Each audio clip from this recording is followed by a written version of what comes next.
one if you never attack, right? You can't only look for openings.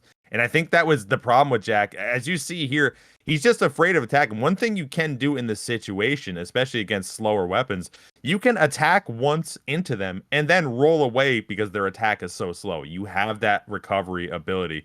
So I think Jack just kind of played it a little bit wrong at the end. I mean, they were down a lot. This is something I'm almost positive they probably never seen before. So usually Yeah, that's like weird to say. so you've never seen it and you're fighting one of the best players. It's a tall order for anyone. I mean, it's just how are you supposed to recalibrate yourself in just 2 matches? So I don't blame Jack for losing. I just do think he could have done a couple of things differently to at least make it a little bit more competitive. Maybe understanding how slow the weapons are, attacking into it, and then rolling away because he's gonna beat the dagger as far as damage, and he should be able to roll away from the colossal if he attacks earlier.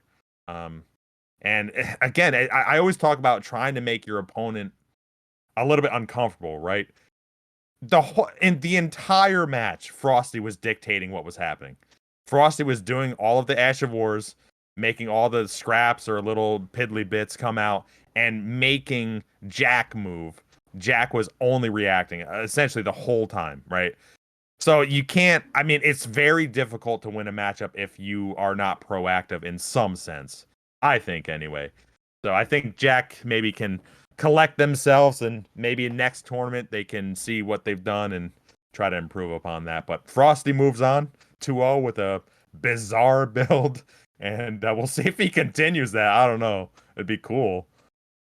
Yeah, I'm definitely curious to see if he's going to stick with the Falling Star Beast Jaw, which I did get clarification. You were right, by the way. It does deal piercing damage. It is not strike. It is piercing. That is interesting. That actually, So, I wonder how much counter damage you can get on that, especially if you have like Claw Talisman and Spear Talisman. yeah, And I don't know, probably a lot. I mean, that thing is pretty good scaling. You can get some really, really solid AR with it. I mean, again, its biggest, you know, setback is that it's a colossal, but, you know, if you're Frosty, that doesn't matter. You can use whatever you want and you can make it work. yeah, someone in chat said Frosty's setup is called Tooth and Nail. Thought that was pretty good. Pretty good. Gotta hand it to you there. I love that. I love that so much. Next up, we have taikman against hadidub. Again, I don't know really either of these players at all, so I'm curious to see what they're going to bring. Probably not the Beast Jaw situation. I would be pretty shocked on that one. But we'll see. We'll see. Hopefully, we get them in here. I wonder if we're going to get in the round arena. I want to see the round arena more because that has more of the potential of ring outs. Has no sides. Yeah. I mean, we almost saw one yesterday. I think, who was it? Was it Whitnick that almost? Yeah, I know it was a Red Phantom. Yeah, I think it was. He was sort of backing away. There was a long match that was happening, and he was. Yeah. Oh, it was. Yeah, I think against Ruth, was it? It was either Ruth or it was his semi match. I can't quite remember, but yeah, I haven't seen a ring out there. I have seen a ring out before. Funny enough, in a match with Frost. I think it was Frosty actually. I think I can't quite remember how it happened. Either he got backstabbed off or booped off. That's funny. But it was really funny. So they can happen. You know, once on a blue moon, it happens. So it'll be interesting to see if we get to see one tonight. I mean, obviously, you don't want to be the person who, you know, has to suffer that. But for the chat, I'm sure they'd love to see it at some point. But yeah, going forward, the number 5 seed taikman against the number 12 hadidub. Honey, don't let his seed number fool you. Hadi is actually pretty skilled at Elden Ring PvP. I've gotten a chance to watch him a little bit here before. I've heard, you know, through the grapevine that he's able to keep up, you know, with some of the high tier players like Beven and Frosty and all that. So well, we're let's gonna see it in action. He's got going on right now. It looks like is that the Guardian Sword? Spear's one of my favorite weapons. I think so. One-handed too, it looks like. Is that Shamshi or Bloodhound's Fang? I can't quite tell. I think it's Bloodhounds. Okay. Yeah. I don't know if there's a left-hand weapon though. Yeah, it looks like a left-hand weapon as well. So they both have 2 weapons. Prepare to fight in 3, 2, 1. This is an interesting matchup. I actually really like the one-hand halberd here because it has good anti-air potential. Ooh, look at that movement. Spin. Oh, is that bleed? Bleed on the... Yeah, he does have the blood grease on the Bloodhound's Fang. It looks like he's running a strict bleed build. But yeah, the one-handed halberd and the sword spear, it does have pretty good anti-air. It has a very unique one-handed R1. It's like a upward sweeping motion. And the R2 on it actually has the side sweeping one that you can get on the Vanish Knight. But there is a bleed proc. He's able to roll. But my God, it's Hadi on the back foot right now. Oh man, Taikman's the doing an amazing job. Yeah, keeping up the pressure here with offhand Reduvia and the blood grease that he keeps procking. He keeps having the blood grease on the Bloodhound's Fang. Every single time it runs out, he's able to get another drawstring grease off. But Hadi's not giving it up for free. He does land some nice damage there. Hasn't managed to pop Taikman's tier, but he does get himself back in the match. I think he did do, some talisman swaps here. He does have the blue and red feather brand sword. No Blessed Dew talisman or swaddling claw, so there's no HP regen. And right now he's one-cutting guys to the bleed proc from the offhand Reduvia. Dante, that was some top-class aggression that we just saw from Taikman there. Yeah, I mean, if anyone knows me, I'm all about the aggression. I mean, look at him in his face the whole time. I love it. You see that with the bleed, and he knows the bleed is an instant stun too anytime he gets proc. So he's a little bit safe, especially if he knows that he's gotten a couple ghost hits or regular hits, and he knows that he can just kind of go in. I think using that hyper armor against that dagger was brilliant because knowing a lot of people actually I guess that is a off stock, isn't it? But using that against that is good because you're gonna just tank right through it, deal the hit that you're given, and just continue your onslaught of building up more bleed over and over and over again. One thing I would like to see hadidub do is actually kind of be a little bit more spammy with the halberd because that has stun. That will stun Taikman. It should stun him every time. I think that stuns through the one. I don't know if one-handed actually gets hyper armor with curved great swords. I think it does just a little bit. So it should stun right through that instead of going for the roll catches. And that's one thing I see a lot of people in tournaments do that I think is weird, is so they're used to playing maybe people in the Coliseum, maybe randoms who get fooled and who will just panic roll anything. So people expect that they're gonna wait and just get, roll caught.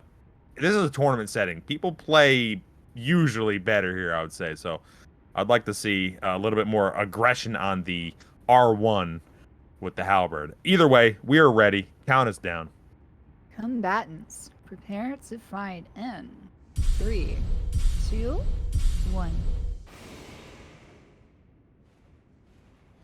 Okay, there we go. Buff up, bleed. I like this bleed build though, because it can get scary, especially with the aggression that Taikman's putting on there. Yeah, it's like right now, immediately, already has Hadi in the corner. He barely manages the bleed proc, but if you're Hadi right now, what you need to do is find a way to force Taikman to back up away from you and force him to engage from farther away. Because you're going to win those spacing battles with the running R1s and even the running R2s with the sword spear, but the problem is he's in his face the entire time. There's not very much he can do. He does land a neutral R1 there after the roll, so that he can stagger him. I don't think he has enough poise to handle those neutral R1s from the halberd. So there he is again right now, gets the early bit of hit. That's what he needs to do. He needs to just spam the R1 because it's going to break the posture. But I mean, he's down so little health already. Yeah, I mean, the bleed proc. Was that a tier skip? No, they had little health. I mean, Taikman, the aggression, knowing they have the upper hand with the bleed, hadidub just got down too low, couldn't recover. They had to completely change their game plan on how to attack. Maybe they're not used to this amount of aggression. Maybe they're used to a little bit slower chess matches because, I mean, this aggression terrorized them. I mean, look at this. It's crazy. I mean, again, like if you're Hadi, this loadout is something that you want to play from a little bit more distance. You want to engage from further away, and the fact that he just wasn't able to create any space. He wasn't able to make Taikman back up at all, and then that's mainly because of those L1s, because he is building up that like a ton of bleed status from his L1s. And again, I think that's actually a bleed misery cord, not a Reduvia, so excuse me from before, but so he's got a much lower stamina cost to engage and actually get these hits out, and it's forcing Hadi to just stay in the back for the entire time. You see him right here. He Man. rolls from one corner into another corner and just runs into the wall, and before he realizes it's too late, and he's bleed progged out of it. I love it. I really like that build. I think that's a good build. I believe curved greatswords have decent anti-air. The pressure is just incredible. I'm curious to see. Well, that match is going to be very interesting. Frosty versus taikman, especially if they're going to use the same stuff. Oh, I mean, yeah. I would favor taikman on the bleed personally, unless Frosty changes things up. But that's a match to look forward to on round 2. That's going to be pretty fun. But yeah, I mean, good job, taikman, for getting that 2-0 there. But next up, we have the 2nd seed and the 15th seed. Sorry versus FoolishMeta. I do know FoolishMeta from a long time ago. I haven't seen them in a long time. I do remember them being pretty good. I don't know if they've played this game a lot. I don't know how that's going to work. So it's been a while. Hopefully we get to see something interesting, something fun, and interesting, good matchup. Yeah, I mean, everybody here knows who Sari is, obviously. I mean, they're the number 2 seed. They're really high in the Elden PvP ladder whenever they choose to engage in it from season to season. There's someone who's here in the den from tourney to tourney, and they're like almost always in the top 3, top 4, and nearly every tourney that I've casted with them in. So FoolishMeta has their work cut out for them here going up against Sari. It'll be interesting to see. I mean, we've seen a lot of unique builds here so far. It's really refreshing because I feel like, you know, like 3, 4, 5 months ago, you only ever saw house stock, or you saw like power stance great spears or power stance straight swords, right? And we've seen like all manner of things. We saw Bloodhound's Fang with a misery cord. We saw Falling Star Beast Jaw, right? With I think a dagger or a fist weapon. I can't quite remember off the top of my head, but like even yesterday's tournament, we saw a bunch of unique stuff. We saw the Arumi and an offhand dagger, and that was really neat. So yeah, I can't say weird. I'm gonna expect to see, you know, the same 3 loadouts every single time, which is really refreshing. I think the meta is in a pretty healthy state right now compared to where it was 6 months ago. So it's really nice to see. What do you think? I always wonder this. What do you think is the difference between NA and EU? Because I've always thought that the NA people take things less seriously, and the EU people are just like, whatever's the best, I'm gonna use this only forever. Because I don't know. I don't know if it's slander, huh? You trying to start? I'm just saying. I just feel like people in the NA seem to be a little bit more loose. I don't know. Maybe that's just what I've seen. Obviously anecdotal. I don't know everything. Right. But it just feels that way sometimes. Yeah, I don't know. I think I don't know. I think there's players like that in every single region.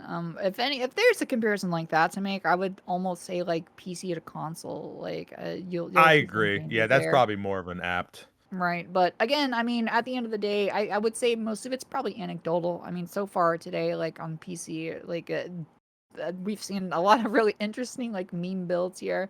But we saw some yesterday too, right? Again, we saw like a whip and like a dagger. That was something I've never seen before. We saw, what was the other thing? I think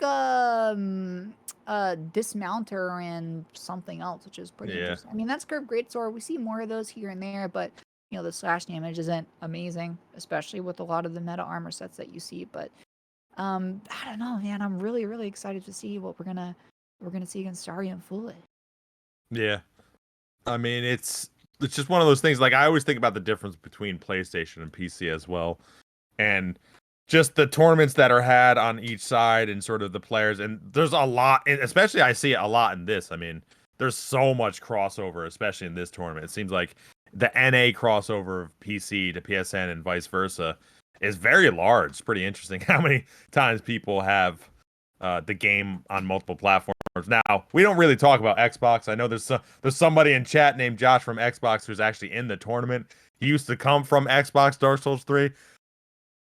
Xbox scene is very limited. Unfortunately, we want to have everybody everywhere all the time, but yeah, I mean, it's limited, but it seems to be the most main is PC, PlayStation. And I actually am curious. I would like to do a poll. I wonder, what do you think people use as far as a controller if they're playing on PC, if it's not mouse and keyboard? What do you think is the controller of choice on PC?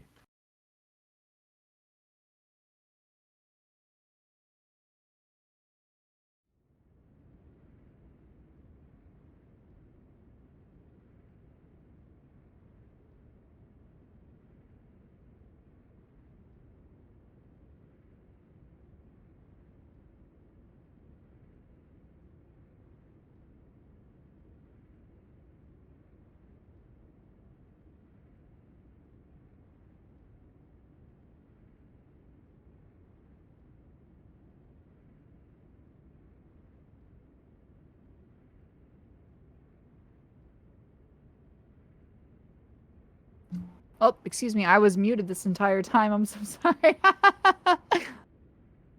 Combatants, prepare to fight in 3, 2, 1.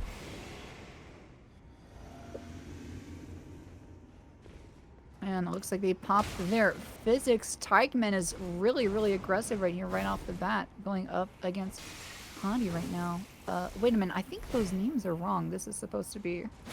Oh, excuse me. We've got a little bit of a technical difficulty. This is not Taikman Hadi. It's Sorry and Foolish. The names haven't been changed. Apologies, chat. We see the HTS, the Bloody Hellas. I'm going to guess that is...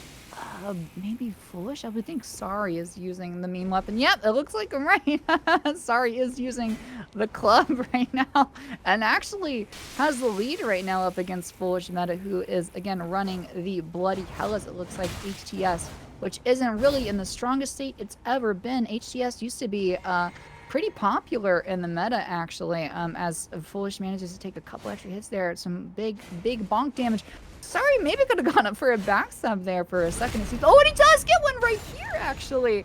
Actually manages to land the backstab, and Foolish is under half HP already. Does still have his tier active, though. Out come the roped swarm pots. Interesting choice there. Oh my god, you're joking. He gets backstabbed again. It's almost a tier skip. 100 HP away from it, but he does get the tier proc. You kidding me? A third backstab!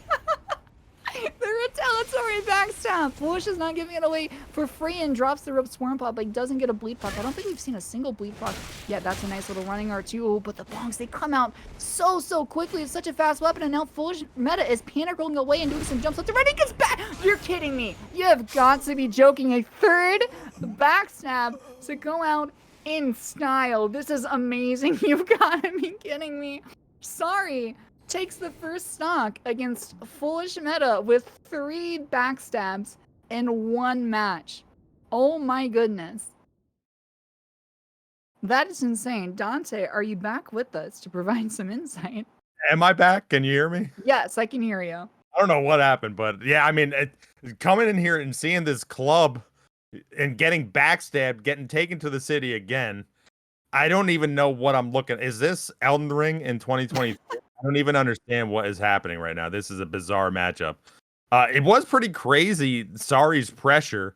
And I thought FoolishMeta, even though they were panicking hard right here, they were doing a decent job of sort of panicking and almost putting on pressure at the same time with his jumps here. But this backstab was... It's very difficult to get that, but the only way you can get those backstabs is if the net is really good. So they must have really good net together. Yeah. You can turn and miss a backstab. It's crazy. Yeah, that's something that we saw a lot of yesterday in the EU minor, where it seemed like everybody had amazing ping connection to each other, which again is something that you love to see. But this was like 4 backstabs in 1 stock, and 3 of them were by Sorry there. I think if I'm FoolishMeta, I'm changing my weapon going forward. I don't think the HTS is a great choice against this, because, I mean, the main strength of it is what? It's the running R2s and it's the jumping R1s. And the problem with those is that you launch forward a great deal. Yeah. And if you're able to strafe that, it's pretty easy to backstab it. And, the club, the two-handed club, it comes out so quickly. It's so fast. You're able to get like 2 R1s, let alone just 1, and a lot of those punishes. And we saw plenty of those along with 3 backstabs. So, if I'm FoolishMeta, I think I'm swapping off the HTS for something else. I think I'm going Power Sand Street Swords, or I'm going Hellstock to try to play against this, because the Hellstock is something that can outspace that. And I think if I'm Foolish, that's what I'm looking at right now. Well, yeah, I mean, they have to have a way to stop the pressure. I mean, one thing they could do is do stationary jumps. I don't know how much they did that in the match. I missed the first half, but if they can do some stationary jumps, that helps relieve the pressure. And I don't think 1 R1 from a two-handed club breaks 112 poise. I could be wrong there, but I think even if you take a hit, you can tank it and still get a hit afterwards. So it might be something to look at with your poise values if you are getting poise broken. But yeah, stationary jumps, a lot of people don't know. They think that's just an evasive tactic. No, you can start to put the pressure on with it as well, because you can attack, obviously. So I think just doing certain things like that just to make your opponent move away from you sometimes, especially if you're uncomfortable with that pressure, that's something you can do. Like you said, if he was getting backstabbed that many times, just doing running attacks or something like that, just getting strafed, I mean, don't do that or unlock. I mean, if you're not used to unlocking, then just don't do it at all, because obviously it's not working out for you.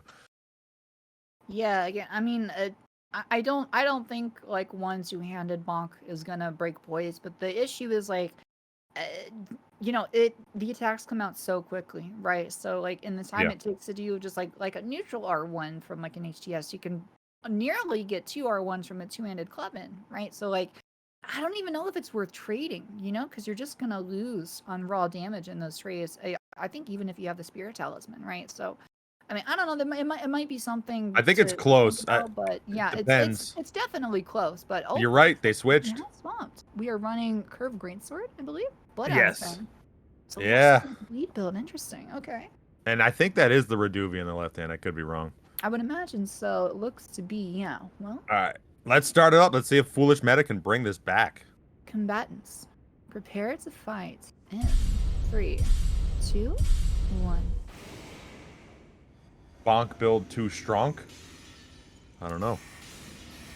Oh, Glintstones coming out there, doing a little bit of damage, just making a move, but I don't know. It's too much. Didn't really do much. At least it made a move though. So I'm curious what the difference is. What Sari's gonna do here. Oh, that's Morgoth's Curve Sword. Oh, I see. Yeah. Interesting. That actually is not a bad choice against this, because that has pretty solid hyper armor and can frame trap people a lot too if you space it properly with follow-ups. I think that's a pretty good choice here if I Foolish to play into this. Nice. Oh, see, he lands a good couple hits right there, and he has a pretty nice lead here.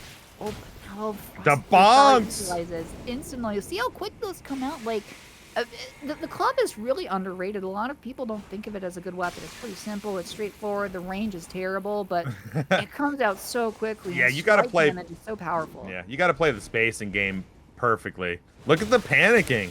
Well, oh no, what are they doing? I think they might even got a backstab. Oh man, the spacing on Sari is crazy here. I would like to see FoolishMeta try to back him up into the wall right here and do the Ash of War, because that's when it works. You can't really escape it then.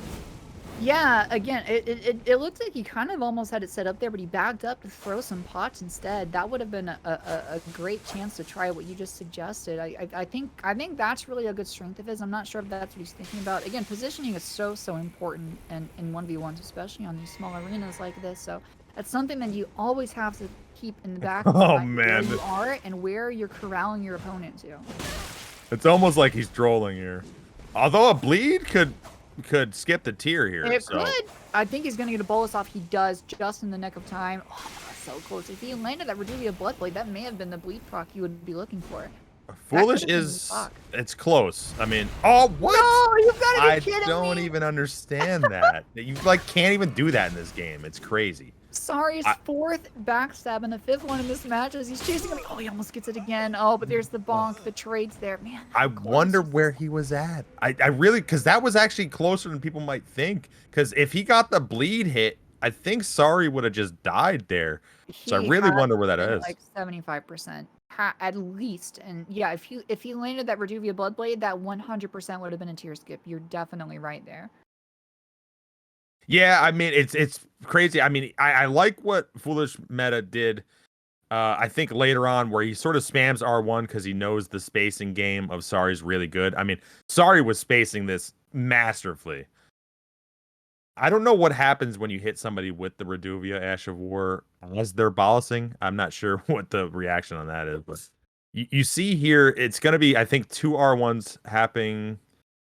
The backstab is crazy. I don't even know how you get. That's got to be like, they got to have a perfect connection or something. They really do. I mean, I never get these when I invade because I'm playing up against people with like 150 ping and above, but like the connection here has to be insane. Yeah, I mean, right there you saw, I mean, that could have almost been a tie there. I mean, the spacing on Sari was just tremendous. And that's what you need to do if you have a bonk. And again, the problem with bonk isn't the speed. It's not necessarily the damage. It is the range, obviously. And the fact that you just don't stun. It's stupid that a two-handed club doesn't stun. Why? Why the hell is that? Like, everything two-handed should stun except for, like, dagger and probably thrusting sword. Like, what is going on here? But either way, a pretty interesting match. I like to see people use different things. I would doubt Sari's going to continue with the bonk build the rest of this, if especially if they want to win with some of these heavy hitters. But we're here. We're ready, unfortunately, for another ad break. But we got to do it because we want to keep the action flowing. So we will be right back. All right, we're back from the ads, and next up we have Joshy versus Omastar. Now, I happen to know Joshy. He's from Xbox. Sorry, I misspoke. And he's he's an interesting player. Usually he uses a lot of bigger weapons, and I think when this game came out, Colossals were sort of, the best weapons out there. Colossal Greatsword. But obviously, since the patches, they have sort of fallen out of favor. Omastar, I have some experience in a tournament with him, actually. A pretty reserved player. I'm curious what he's going to bring to this. Because I only saw him with katanas. So I don't know if the katanas are his main or not. But I'm curious to see what they can do. Should be an interesting matchup. Again, I mean, hopefully we got all the straight swords out in the beginning and done with. And then maybe we're just going to continue this odd deluge into interesting weapons. I don't know. Yeah, well, I don't think I've seen Omastar before. But they are the number 10 seed, so again, they're in the bottom half, but still just about in the middle. Right about where Joshy is sitting at number 7. So on paper, it should be a pretty even match, but I mean, Josh from Xbox, I've got the pleasure, or some would say misfortune, of playing against because I think I've beaten him maybe twice ever. He's just such a good player. He knows his build so well. He runs basically the same thing every time. It's Banished Knight Halberd with the S-Dog, but he uses Ice Spear and Glint Blade Phalanx with the hard swaps in the Banished Knight. And he is just so good, so meticulous, and so precise with his inputs and his spacing on it. He's really, really good at swapping to the Ice Spear to get those punishes when people try to make space and pop a Frost Bolus or some such. It's almost like he knows all the time how much frost proc he's building up on somebody and when to punish them when they back away. So it's gonna be, I don't know. I think Omastar has their work cut out for them here. Again, I can't speak on behalf for them. I haven't gotten the opportunity to see them play yet, so this will be a first for me. Yeah, I mean, hopefully we can get them in here soon. I just want to see, because I haven't seen Josh in a while. We used to sort of hang out in 2v2s in Dark Souls 3, and I think he kind of just stuck with PC after he swapped over. But I'm curious. Omastar, apparently he's on PC and PlayStation, so that's cool to see people sort of cross-platforming it. I mean, maybe one of these years we can just get the games to all be cross-platform. Won't have this issue. But that day's not today unless you're playing like Fortnite or something. But yeah, I want to see. I didn't know he used a Frost Halberd situation, but is it different now? Is he using something else? Oh wait, he has, I think, a Curved Greatsword on his back. He's two-handing a dagger right now. It looks to be. Well, I see a heavy thrusting sword on the side of Omastar. All right, well, let's count it down. All right, combatants, prepare to fight in 3, 2, 1. Let's do it. I like the ability to be able to sort of close the gap with the heavy thrusting sword. One of my favorite parts. But again, like you mentioned earlier, you can just get punished with a backstab if you just do it poorly. We'll see. Definitely, but it looks like Josh is running. I've never seen him run this. A poison build, and it's completely different. He's running Curved Greatsword with off dagger. So it looks like he is leaning into the status just with a different loadout. It'll be interesting to see how he plays it. So I think he did have the Poison Mist, I believe, on the off dagger. And he is running the... Wait, no, that's the Bloodhound thing. Yeah, okay. I wonder if he's going to try to incorporate the weapon art at all into his gameplay. I wonder if Omastar ran out of juice there because he should have been able to punish him just doing the running R1 because that tracks so far. I don't know if the stamina management on Omastar, because I mean he's only running, right? So I don't know. We'll see. That could be something to look at. Oh, and he gets the cheer proc on him, man. Joshy's actually has a really big uphill battle right here. He's not landing a bunch of damage, and I don't think he's landed a status proc yet either, if I'm correct. We do see he did put the blue feather branch sword on at some point, as we see him evading Omastar's jumping R1s. Gets a little bit of chip damage in there, but he's just not quite doing enough here to get these status procs that he needs. Like, that's what you really need to do against HTS, because you need it in the back. Man. Oh my god, we see a beautiful roll catch right there on the side of Omastar. But Josh is trying to find back here. Gets Omastar to about half HP. Less than that. He still has his tier active, but right now he doesn't have the and he gets a bleed proc and the tier proc as well, actually. And just like that, we're about even. Joshy is probably, I'd say maybe 2-shot at this point. He does have the blue feather, but he is not regenerating HP. That's a trade that's about even, but now I would say both players are about 1-shot a piece. Actually, we do see the blue feather and red feather branch sword out on the side of Omastar. They both pop their respective buffs. Out comes the jump fates, and Joshy is playing pretty passively. You see there, he fell for it and he rolled away. Ooh, that was really, really close there. He rolled out just in the nick of time as both players kind of back up. And out comes the Thunderbolt! Mistake! Wow, Omastar made a mistake at the end. What an interesting mistake. What a comeback from Joshy there, actually. He was down by about, like, what? He was at, like, a third or a quarter of his HP when Omastar was up. Full health. He was definitely down 1 health. Battle. Yeah, I mean, Omastar made a mistake jumping there. He got caught up in the air. He got bled there. I didn't even realize the bleed would have been that close, because I thought it was more poison oriented. But yeah, I mean, he got the bleed proc there. It went through the tiers. Putting the pressure on Omastar. Omastar gets the jumping hit. And I got to say, Omastar, his jumps and his able to turn around while in the air, it was like tremendous the whole fight. He got Josh with like 5 of them or something. Like, it's so many jump hits. Incredible. So, I mean, Omastar played really well, but weird mistake at the end to go for the lightning. And it was pretty strange. I think he thought he was going to back away and have enough space. But I don't know. That was weird. Just jumps through it. What a finish right there. Honestly, top 10 anime finishes for real. That was really, really cool and impressive to see. Like, kudos to Josh to really just like, I mean, he was down bad early on, and he had to figure out a way to adapt and adapt quickly. And he did just that. It came down to the wire, 1-shot basically a piece, but he managed to pull it away just barely by the skin of his teeth. He hesitated just 1 second more. I think he would have been caught by that Thunderbolt Ash of War, and that would have been it, because that would have been counter hit damage since he was in the middle of a jump, right? Yeah, I mean, I think, I wonder if Omastar is going to put on the talisman that gives, I always forget the names. Is it robustness? Is that for bleed? Yes. So I wonder if they're going to put on that talisman, the thorned. You guys know what I'm talking about. Right. But just to alleviate that, because the reason why they basically lost that bleed, the poison never procced. It was the bleed that did it, that brought Joshy back. I mean, obviously in his playstyle, you need to get the hits, but getting those ghost hits, which are very few and far in between, especially with better net. But still, I mean, good play on Josh to come back on that one, not even needing to rely on the ticks of the poison, but just solid gameplay, jumping through the lightning gods and just getting the jump attack bash and winning the match. So I don't know. I honestly don't think Omastar needs to really change their playstyle at all. I think it's fairly evenly matched, honestly. So we'll see if this can go to a game 3. Count us off.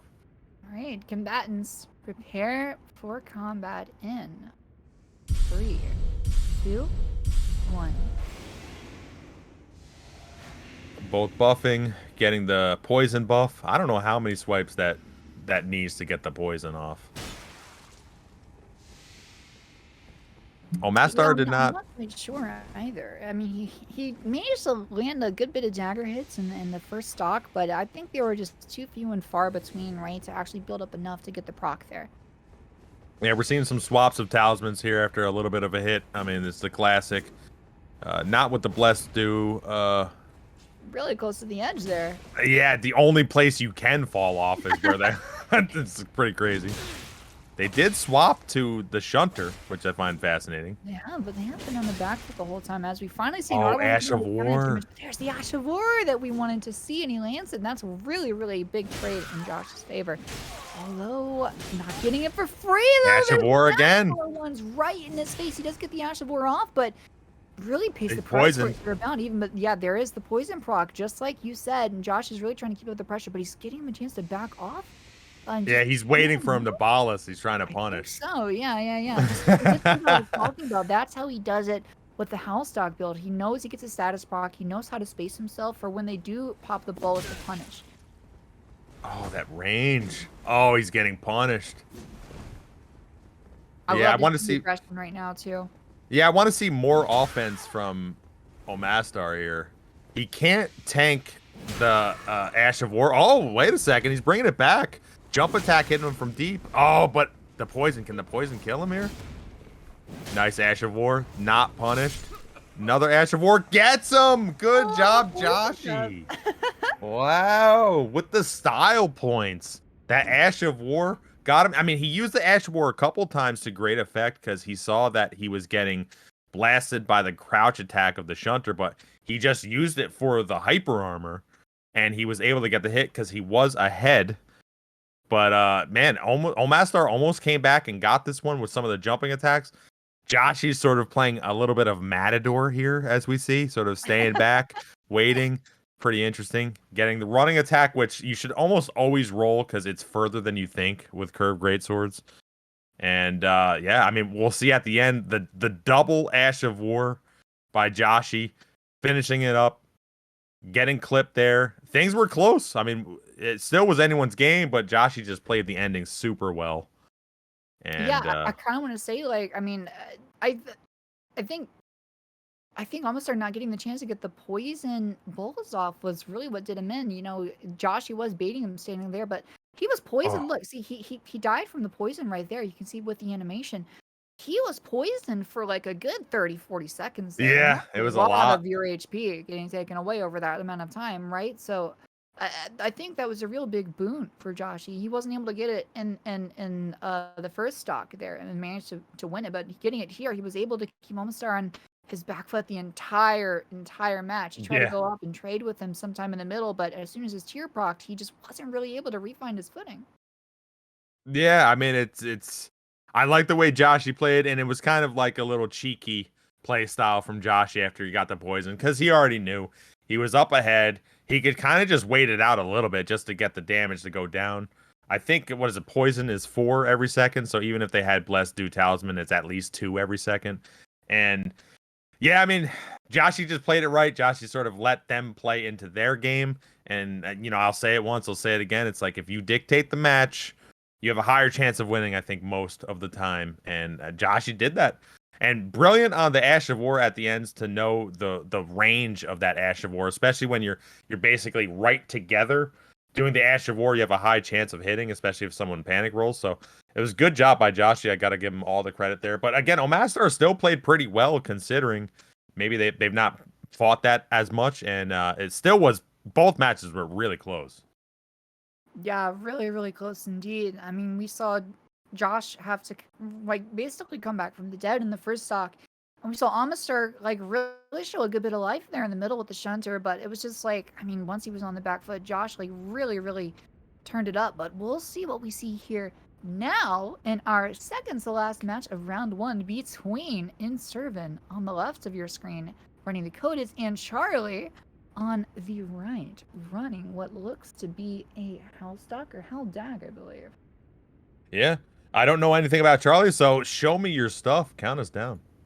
All right, combatants, prepare for combat in 3, 2, 1. It's going to be a tall order because we got Inservin's very good player, and he's obviously using a very good, powerful setup, so he can't be staying in the pocket like that. You gotta stay out of range of getting spammed. Charlie's down already half health, basically. Oh my god, already gets a tier proc too, and he's under half health. These are not what you want to be going up against right now if you are Charlie. Already just 1 HP, just getting Inservin down to half, but he still does have his tier active. Even just one little clip from those swords on an L1 or even R1 will do you in. The blue feather is not enough right now. Yeah, this does. Less to I do think a on. knife That's a even pointless kills him. swap at this point. Yeah, he was even using the, what was it, the Pale Drake? He was Right. even using that talisman, and you just see the damage. It just slices and dices. You can't, if you're Charlie, don't stay that close because you're always gonna get either back swung or you're just gonna get spammed into. And if you have the dual codeds, you're safe. So with Charlie, you have the power to stun with the halberd. Utilize that power. Try to utilize that range. You see him here. He just stays too close and he gets completely punished for it.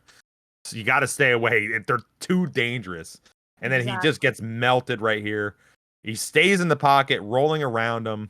You can't do that. Like, either you attack first and stun them, or you get away because they're so dangerous, as you see here. I mean, it was just all of their life was done in what, 10 seconds?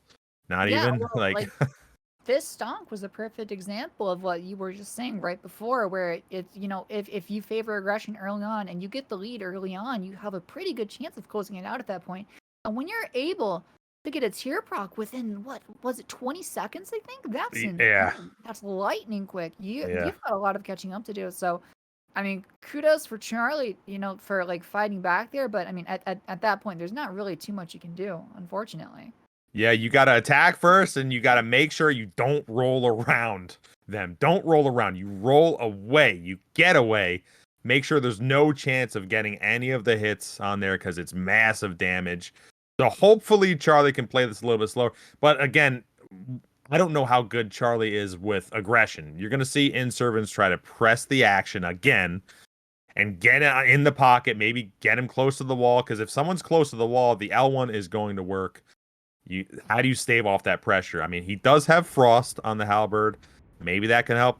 We'll see what happens. Hopefully, we see a little bit more competitive action here. Count us down. Oh, combatants, prepare to fight in 3, 2, 1.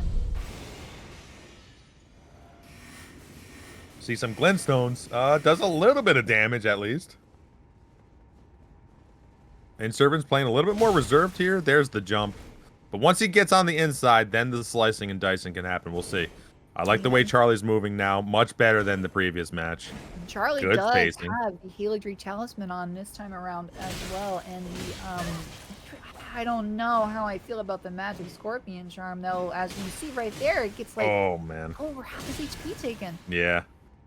It's rough. I like the R2 attempt, but you got to understand, someone who has codeds isn't going to be afraid, especially if they're ahead, to just spam because they're going to win the damage. That's what you see here. This is why you see codeds are so powerful. It wasn't even necessarily that Inservins played better. The weapons allow you to play a certain way that just melts health. Because why would Inservins care if he's doing 2 L1s versus a charged R2? I think we see, yeah, we'll see it here. We see Charlie go for a charge R2 and he just gets melted by 2 L1s, and it's like it's not worth it. You're not going to be that afraid if you are the coded user. So I don't know. It's you have to play different against this. You can't play this close. Right here, we'll see it. Like I'm also really not a fan of the Magic Scorpion Charm there. I mean, I like the fact that he put the Helidry Talisman on, but I feel like he only has it on because of the Magic Scorpion. If you really want the extra damage, I mean, you're running a halberd, you're going to utilize the neutral and running R1s. Just run the Spear Talisman instead. Especially since you've been trading so much already. I think that would have been a much better option. I agree. I mean, you see here, he's got the Helidry on, but because of the Magic Scorpion, it didn't matter. 1L1 is taking away over 500 HP, it's seemingly. Yeah, it's an insane amount of damage. Like, you can't... I'm sure Charlie's played this before. Maybe he's not played the caliber of players before wielding such powerful things, but man, you got to play that way different. I don't know. It was kind of weird to see. Maybe it was an error on Charlie's part on that one, but either way, Inservins moves on with codeds. I'm assuming they're probably going to use that throughout the whole tournament. But next up, we have 2 other people I don't know. Maybe you can shed some light if you do know them. Is it Daniel versus Zeiss? I'm not sure who they are. I have seen Daniel once before, actually. I think it was my second tourney ever casting. It was, I believe, the Reddit court tourney. And Daniel, I think made it into that was a 3-round tournament, including losers bracket, and I want to say Daniel made it at least the second round. I can't quite remember if they made it to the third. Not a bad player at all. I've never seen again, I don't know how to pronounce it either. Maybe we could get some clarification from the tech team. Zeiss, I would guess, like you said. So this will be another fresh match. We've had a lot of matchups that we've gotten to see here before that are pretty brand new for people. That a lot of us Yeah. haven't gotten to see before. Yeah, I mean it's that's what I want to see. I don't want to see codeds forever, you know. So we'll probably see something else. I actually really like that people are bringing some bleed and frost in this one. Pretty cool. We even seen Beven use magic dual straight swords, so that's cool too. At least it's not coded. At least it's something different. It's still straight swords, but yeah, I mean we're seeing a lot of different things, and I really like that. I think that's cool. Yeah, I mean, I've seen a lot more curved greatswords too. I think people now that we've gotten to like see a lot of like curved greatsword with S stock, and I don't know if this even has a name yet. Like how stock does and stuff. Curved Yeah, greatsword and S stock, and curved greatsword and dagger. I think people are starting to figure out which type of curved greatsword is best, and it seems like the Bloodhound's Fang is the way to go. Running that with some sort of, like with like a maybe like a Dex Arcane build, or like just a tinge of it, and running like a Poison Misery Cord or something along with it. yeah. That, based on what we've seen so far, that along with the bleed proc is finding pretty decent amount of success actually. I mean, we saw the dismounter a lot yesterday too, but without any sort of status accumulation, we did see some like lightning grease on it, but that wasn't quite enough, to win out on trades and stuff. So We're getting word here, unfortunately, that we lost Zeiss. So Daniel will move on. That's unfortunate. I really did want to see what they had bring to the table, but hey, you know what? That brings us to round 2, and it brings us to some heavy hitting matchups.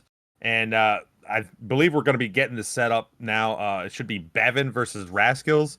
It's unfortunate that they dropped out, but hey, at least we know now than never knowing, right? And then stumbling around like idiots and wasting time. So we can move on to round 2, and hopefully that things will shape up better from there on. Definitely yeah, shouldn't be having any more dropouts now. I mean, all the players that are in the matches have showed up, right? So that right. shouldn't happen again, hopefully, barring any type of emergency. Yeah, really excited to see. We've got I don't know if we'll get a chance to look at the bracket here soon, but we have Bevan and Roz, the number 1 and number 9 seed respectively, which will be our first match in round 2, followed by Frosty going up against Taikman. Both of these two won their respective matches 2-0. After that, it would be Starry and Joshy going up against each other. If you remember, Starry was running the bonk stick and also won his match 2-0, Yeah. and Joshy won as well, running the Bloodhound's Fang. And then rounding it up, we will get to see Inservin and Daniel, and it will be Daniel's first match of the tournament. Is there a match here, Dante, that you're looking forward to most? Man, well, I hate to play favoritism because I feel like sometimes when I talk about some players, it almost feels like I'm in love with them, right? And that's what it feels like when I see Frosty play, because I understand, like, I play this game, right? I stream, I play this game on the weekends and everything. So I know what it takes to do some of these movements and to do them perfectly and to do them consistently. And Frosty just has that. I don't know. They just have that, like, superstar magical ability to just make things look glamorous and easy, even though it's not what they're doing. And it works. So I'm curious to see what they can do, especially moving on forward in the tournament, what they can do with some of the better players. I mean, we're going to see it. I mean, we got a lot of good players in this tournament, honestly, and we're going to see some interesting clashes. I would be shocked if we see some of the weird builds that Frosty used or that Sorry used. I would be shocked. I mean, maybe. I don't know. Maybe that again, that would showcase how NA is a little bit more fun loving. I don't know. But we'll see how that works. I would be shocked because they know how good some of these other players are. So unfortunately, we didn't see anything by Daniel. So that match, it could actually end up bad for Daniel or good if Inservin isn't used to fighting them or knowing their playstyle. So that could be good or bad depending on how you look at it. But yeah, I mean, Frosty, Beven, Joshy. I mean, the way Joshy played was interesting. I'm curious what he can do against Sorry. I don't know. Inservin's always a good player. We're gonna see some clashes, and it's gonna be quite wild. I feel like. Yeah, definitely. I think if I had to choose myself, the one I'm looking forward to the most right now, um, I it would have to be Frosty and Taikman. I know we see Sorry here. I know we see Beven. I know we see Inservin, but Taikman won his match pretty, single-handedly against Hadi, right? Like it wasn't really close. And we saw Frosty really pop off against Jackk as well. So I think that one, if I had to guess, is going to be like the biggest toss-up out of all the matches we see here. It'll be interesting to see what chat has to say in predictions going forward for round 2. But outside of that one, I mean, Beven and Ross, Ross had a pretty nice comeback even after the strange technical issues we had with that match against Flooz. Sorry and Joshy again, also again to reiterate, won their respective matches 2-0 after Joshy really started to figure out his build. So I'm kind of interested to see if Sorry is going to stick with the bonk stick as well, and how Joshy's going to adapt to that, if that's what he chooses to remain with. And again, like you said, Serving Daniel kind of depends how you look at it. Will this, shake Daniel's nerves because he hasn't had a match yet to kind of get his feet wet? Will Inservin be the one who suffers because he hasn't gotten to see Daniel play, so he can't prepare? It's really interesting going forward.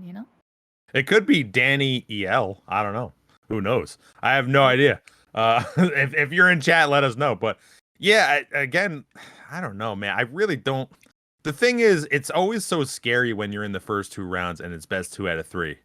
So if you drop a match, I mean, you're 1 match away from being out of the tournament, which is why I would be shocked if they continue with the bonk. I mean, yeah, they looked okay, but it's tough. I mean, if you're fighting someone that's got dual straight swords, I'm not bringing out the bonk because you're just going to get the damage is so lopsided, and the range and almost everything. I don't know. I don't think there's anything that is on the side of the club at all. So I don't know. I would be shocked. I would be impressed, especially if they won. But, do people want to win this tournament? Or I don't know. I don't know how that works, but yeah. Oh, I'm getting word that it's just Daniel with 2 eyes because there's too many Daniels on Discord. Yeah, I mean that happens, right? It's just like Charlie. It's just like Charlie and Josh, right? All these names that are fairly common. I mean, I think Sadia is probably not as common. Dante, not as common unless you're in Italy. I've met one other Sadia my entire life, so yeah, it's super common. Every Dante I've ever met has been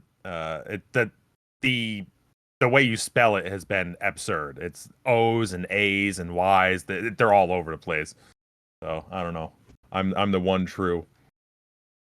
Well, okay, so out of the way, it looks like we are ready for our next ad break. So I don't want it, but yeah. We don't want it, but we have to do it. So if you're thirsty, if you're hungry, go do that. Make sure you hydrate, or you are a crusty Moonveil user. You heard it here. It's the truth. I'm not lying. I'm not making that up. It's true. So go get some water while we wait for the next round. We're here back, and the Iron Keep Bridge. It's exciting. Inservin on the left, blue. Charlie on the right, red. We got, I don't know what Inservin's using. I can't see it. It's a bit dark, but I think we haven't updated the names. That should be Beven. Oh, I'm sorry. You're right. Beven. Yeah. Beven on the left. Rascals on the right. Thank you for clearing that up. Yeah, Beven on the left with the fists, and we got Rascals on the right with the codeds, and we should be on our way now. Count us down. All right, combatants, prepare to fight in 3, 2, 1. Lightning, trying to get that cheeky damage. Oh, the swap to the glances. Okay, things can get real scary with the glances when you go down and you do just crouch after crouch attack. It can. We saw it yesterday. There's one right there. Nice little roll catch. That was just the R1 to try to not get maybe it's sidestepped. Yeah, the ritual shield talisman. So I'm sure we'll see a talisman. No, he's gonna keep it on because of that region he's actually getting. Interesting. Okay.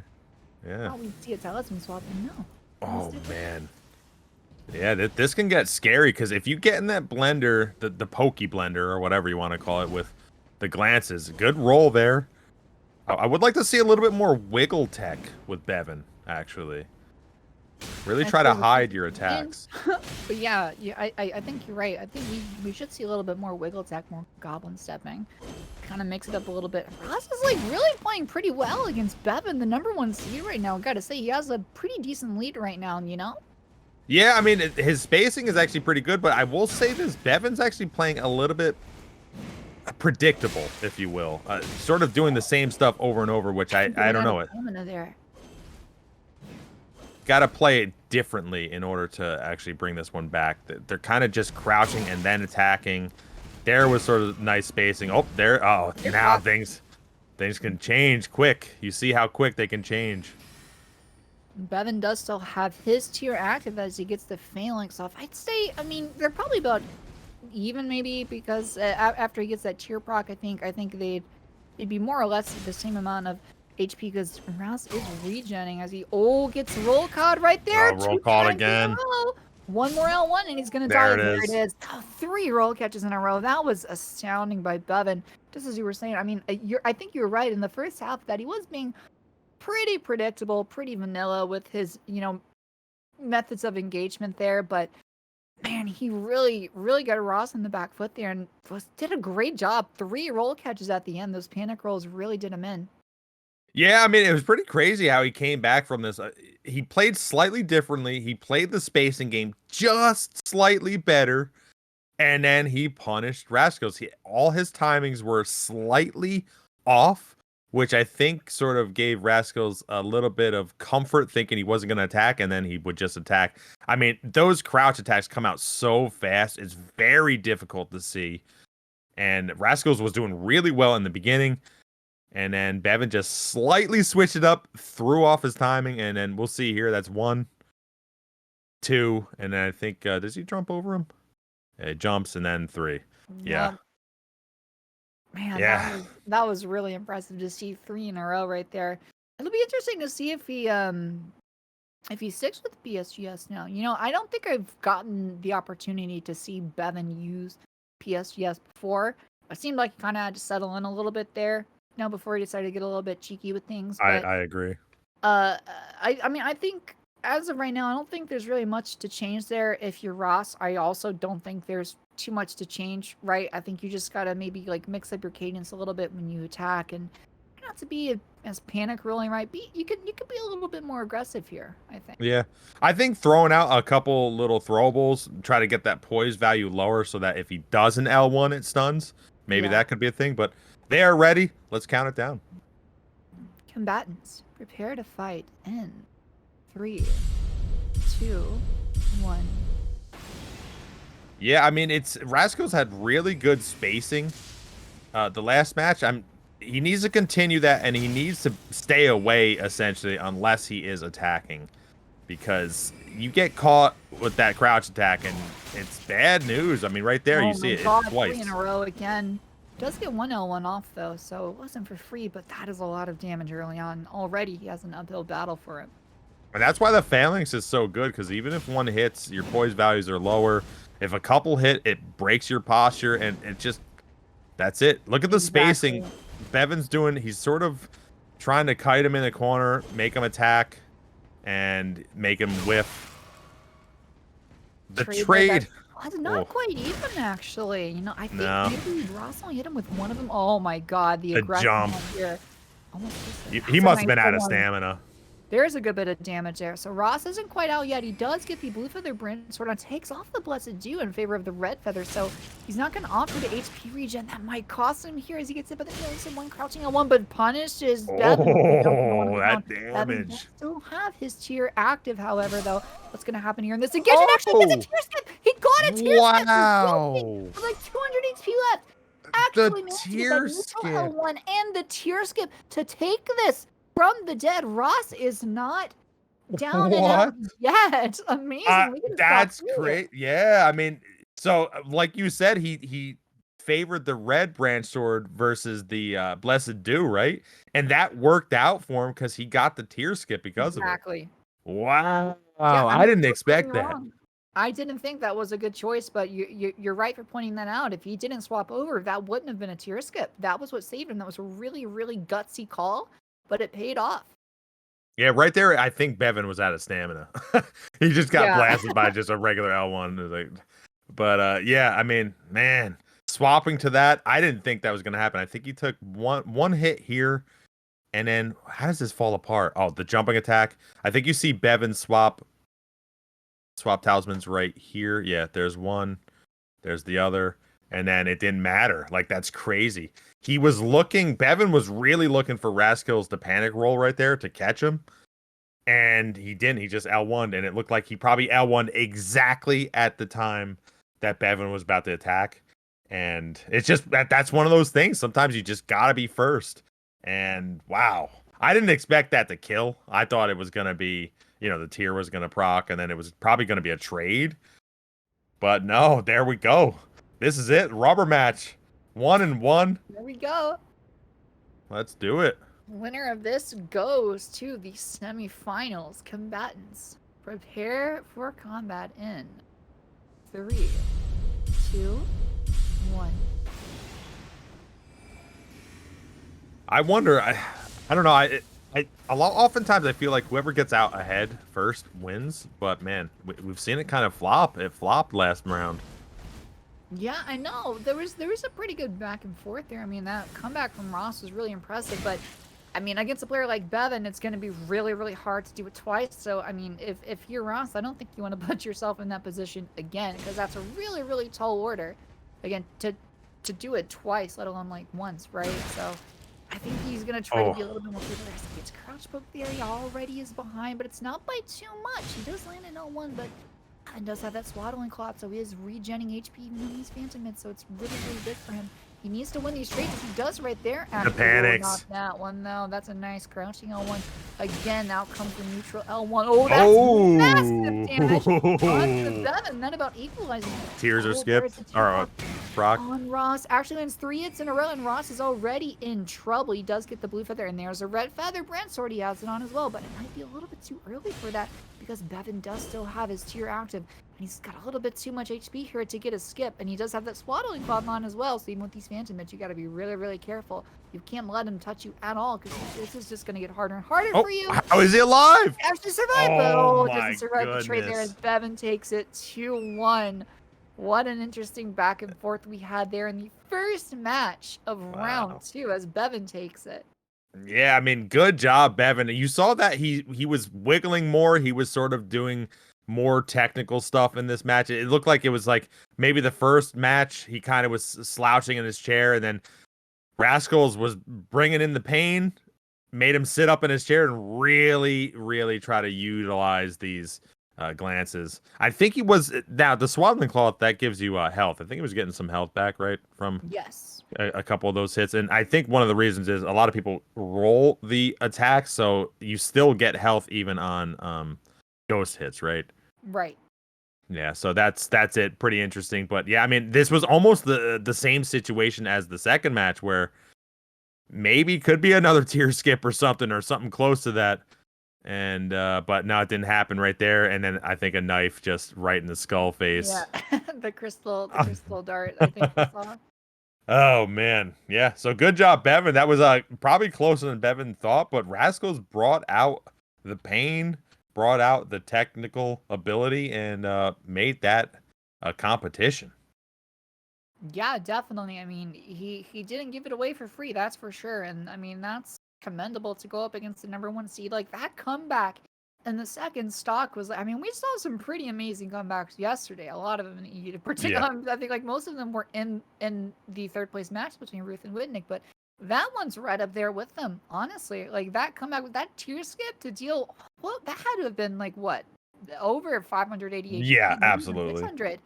Like that was a big chunk of damage. That was really close, but again, like I was saying, it's really hard to come back like that, like, once, let alone twice, right? So his biggest burden was just falling behind early, right? He just kind of he just wasn't really able to get Beven on the back foot there, but kudos to him. He put up a really good fight there. That was a really, really exciting first match of round 2.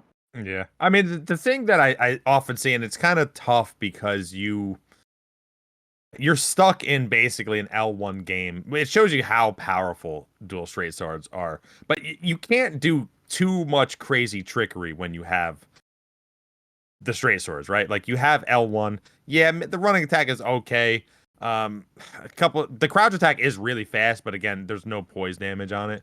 So you do have the ability. I actually think, honestly, he should have thrown out a basically random unblockable blade, Ash of War, because at that point you're behind that Ash of War. If you have the right stats, that can hit for like 600, 700.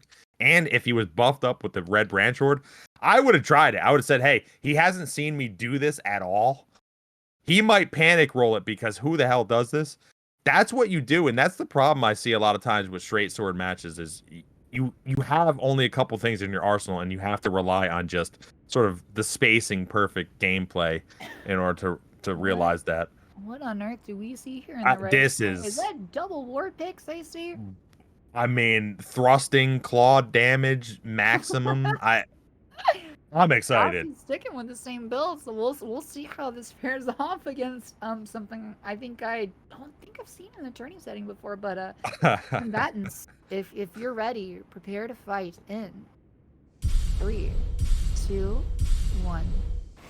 Here we go. Frosty on the left and the blue. Of course, he should always be blue. Wow, he got hit by that Ash of War. I want to see them collide. That's what I want to see. Yeah, I want to see some trades here. I want to see the damage of this.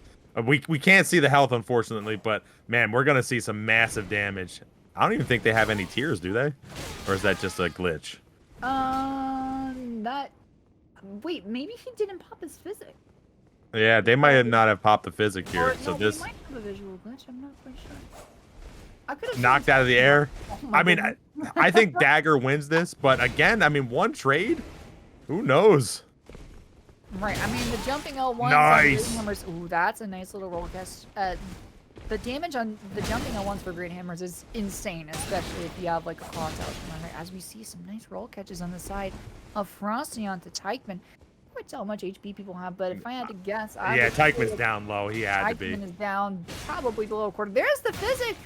He just didn't pop it. I think he got stunned. Oh, wow. So now he has a tier active at least. Well, not anymore. There's the frost proc right there as he gets him in the corner. Yeah, I mean the dagger. See, the problem is the dagger, especially with the frost, right at the end there. I mean, you can get outplayed with the speed right there, big time, and that was an issue right there that we saw. I liked seeing that match. It's pretty bizarre. Taikman actually did pretty good with the roll catches on the crouch attack on those.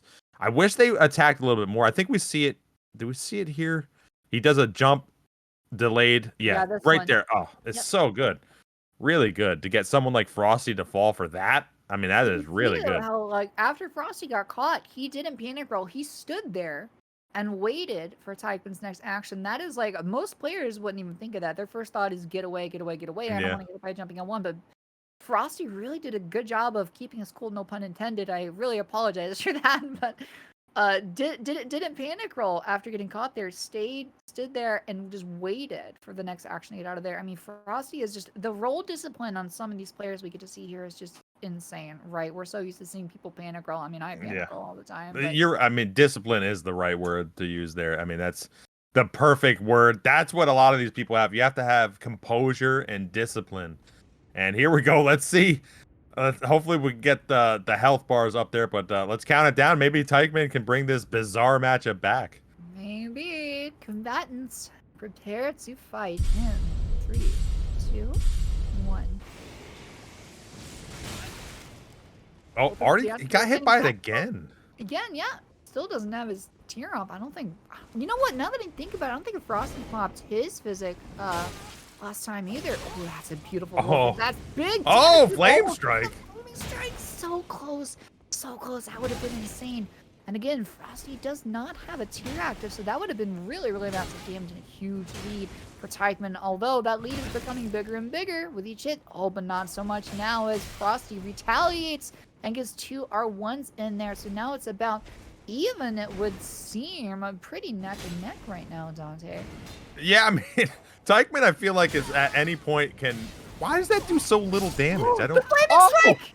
The roll catch. Brilliant. The follow-up too. What a combo. Wow. I mean, I was just saying, like, I feel like at any moment it could have ended, but I don't know why those picks don't do as much damage. He did a jumping L1, I think, hit with both of them and only did like 300 damage. I don't know what do they have. The claw He may have only talisman hit with is one not of them banned. because we saw it right there on that crouch L1 both hit, and it looked like it did well over 500. I think on that one jumping L1, we saw maybe one of them didn't quite hit, or maybe was aim punched a little bit out of the way, right? So, like again, right there, that rolling L1, he only landed one of them, and that looks pretty akin to what he got on the jumping Yeah. L1. But I don't. man, that flaming strike came out of nowhere at the end, and what a beautiful. Why roll doesn't he catch use it claw was. talisman though? That's not banned. Am I crazy? But I don't quite remember actually off the top of my head. The He the could only also use the spirit talisman. They do pierce. Yeah, I mean, he could use both. It looks like he has got two talismans he might not even need. I mean, especially the bull goat. You don't need the bull goat in this matchup. You're gonna get stunned. Exactly, and he does still have the ritual shield talisman on as well. So I don't know. I would say change the claw and spear talisman. I mean, that could have ended earlier, but hey, who knows? He's the one who's using it. Yeah, we'll see what he chooses to go with here in stock number 3. Winner of this will go to the semifinals. Combatants, prepare for combat in 3, 2, 1. All right, this is interesting that Frosty dropped that match. I mean, I do feel as though he wants to play honorable, I feel like, but I do think he's going to play this a little bit differently. He's still getting caught, and that's a lot of damage. Ooh, yeah, it sure is. Yeah, he didn't pop his physic, right? And I don't think taikman. There it is. Oh, now he Yeah, does. he's taking it taikman serious now.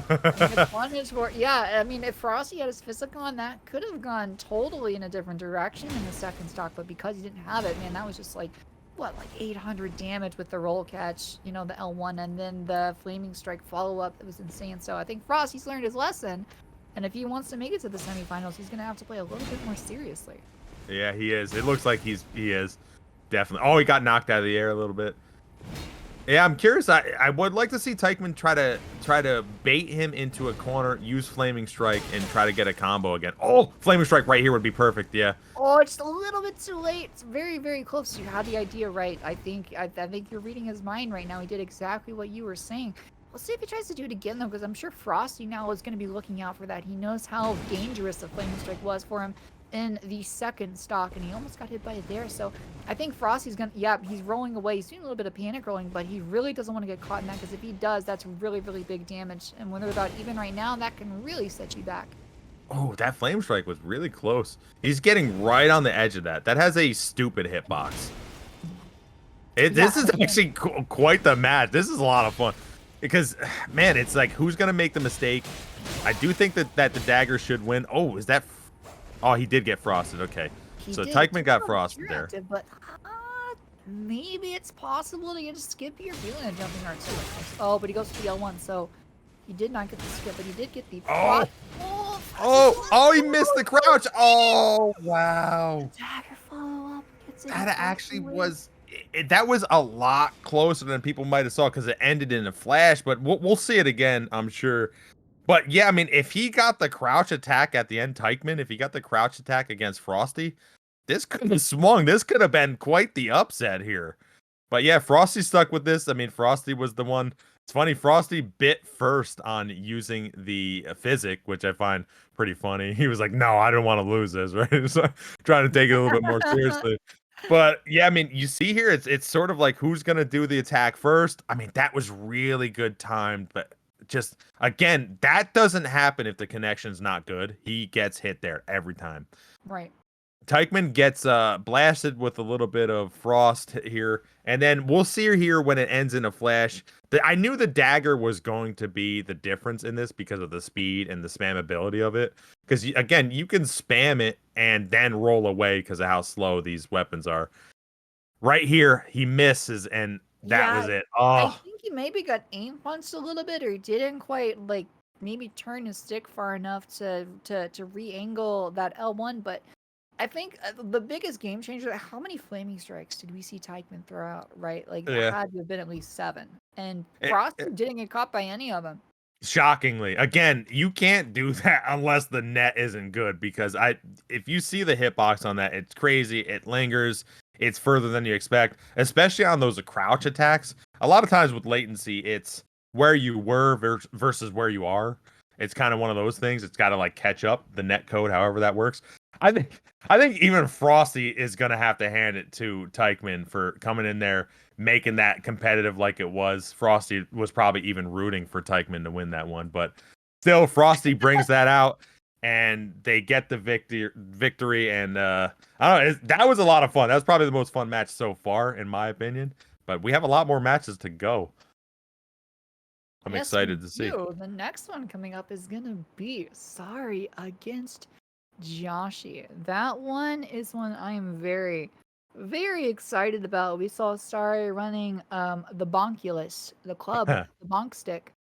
And Joshy was running the Bloodhound's Fang and Misery Cord with Poison Mist on it. So interesting to see what's gonna happen there. I would imagine Joshy's still gonna rely on the status proc if he chooses to continue with that build. I honestly think Sorry's going to come in with the bonk stick too. I don't think he's changing. I think he found really good success with that. I think he's really good with the spacing against the weapons he plays against. I think he understands the game well enough that he can adapt. If he does lose the first stock, we may see him mix it up a little bit, but Yeah. I mean, it could go either way. Very excited Yeah. to see. I personally favor Joshy on this if we're just strictly basing it off of the weapons. I favor Joshy. Obviously, Sorry has to have tremendous spacing in order to even think about using a bomb, right? So, but I do like Joshy. I think Joshy has more tools in his arsenal, which is what I think is better there. You have the Ash of War that works. You have the offhand, and you have the running attacks, the crouch attacks, which we haven't seen many curve greatsword crouch attacks, but that's actually a really good attack that a lot of people get fooled by. It's pretty fast. It comes out pretty fast. So hopefully we can see a utilization of all that is, assuming Josh is going to continue with that setup. I'm assuming that. So, I mean, right now I would say Joshy has the edge, but like you said, I mean, if it goes south for Sorry might end up changing their build to try to get the victory. Although we did see Frosty just change their play style and not necessarily their weapons to try to win. So I don't know. Who knows? Maybe Sorry is that good. We'll see. We will see. Yeah, that's a good point that you just brought up there. Like in Frosty's first match, we saw him hard swapping weapons left and right to utilize a bunch of different Ashes of War. He stuck with the Beast Jaw that entire match, right? Like he kind of changed his method of attack and just kind of changed his play style just a little bit. But didn't really rely on the ashes as much there. He did use the Beast Jaw Ash at the beginning just to punish the physic use, but outside of that, just kind of relied on just relied on like crouching R1s and the L1 wake ups with off daggers. So maybe that's why they didn't use the physics, is because he didn't want to get punished in the beginning. I think so. Yeah. Well, I mean, it's interesting that like after you land the punish, if you're Frosty, you still don't. I mean, like both, like all three of those stocks, he had a chance to physic at the beginning, and he just didn't. So yeah, I mean, I don't really know. I mean, it worked out for him, right? But like going forward, I think if anybody's gonna mix stuff up, it might be Joshy, because again, I know what Joshy likes to play. I know what he's run for a while. If he's not like a super hardcore sweat. Doesn't take the game super seriously. But if he feels like he needs to make a change, I feel like he will. But with that out of the way, it looks like we are going to have to run another ad break before the next match. You hate it, I hate it. Yeah, but it feels like it's every 10 seconds. Man, I'm getting into these matches. All right, let's hit it up. Well, I would like to say sorry, but we're gonna see sorry. And Joshy coming in after that ad break. Now, the thing about these two that we just keep talking about, because we don't know, we haven't seen them yet. Are they going to use the same stuff? Are they going to continue to use that? Is it going to be in? I would say, I don't know. Is Curve Greatsword, is that meta now? Did that get to the upper echelon of meta? I mean, I don't know. I wouldn't call it meta.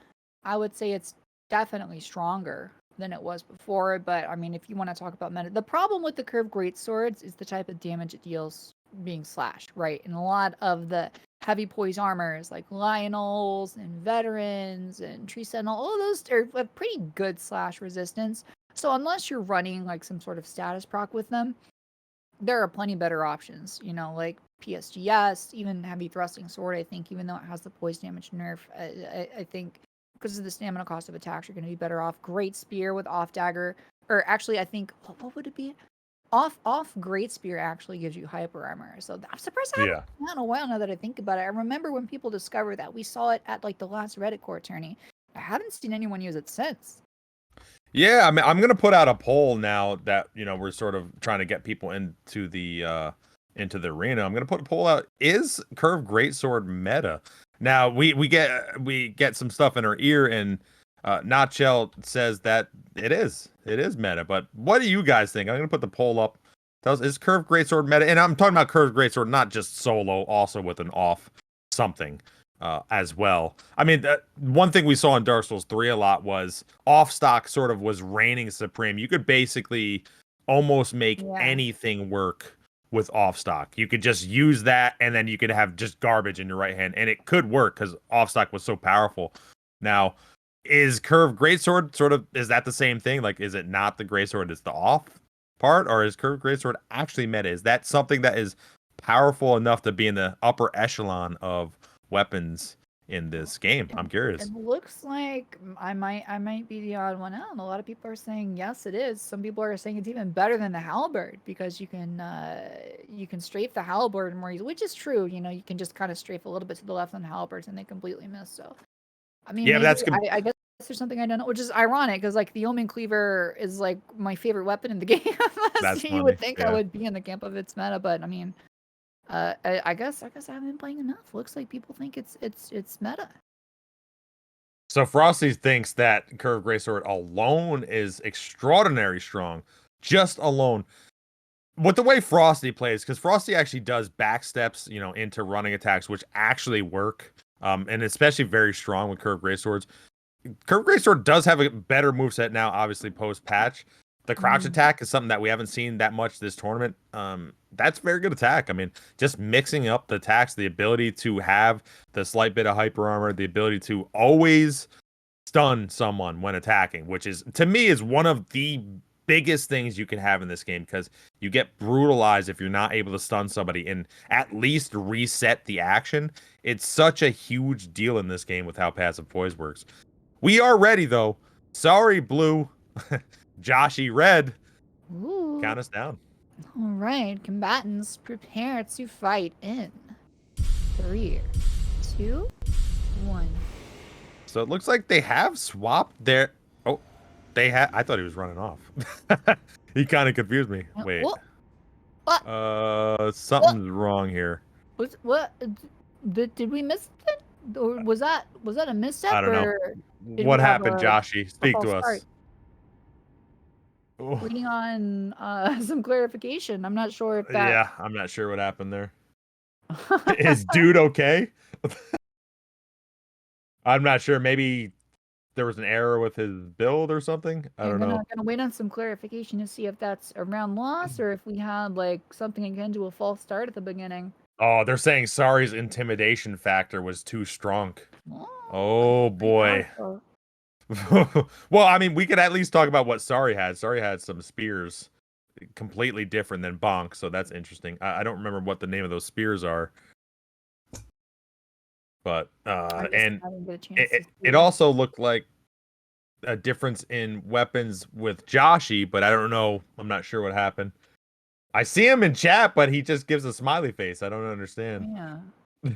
Oh, is this someone's throwing shade and saying Xbox player tech? I saw that too, yeah. Boy. That's 1,000 IQ play right there. Make your opponent think you're crazy. You'll do anything,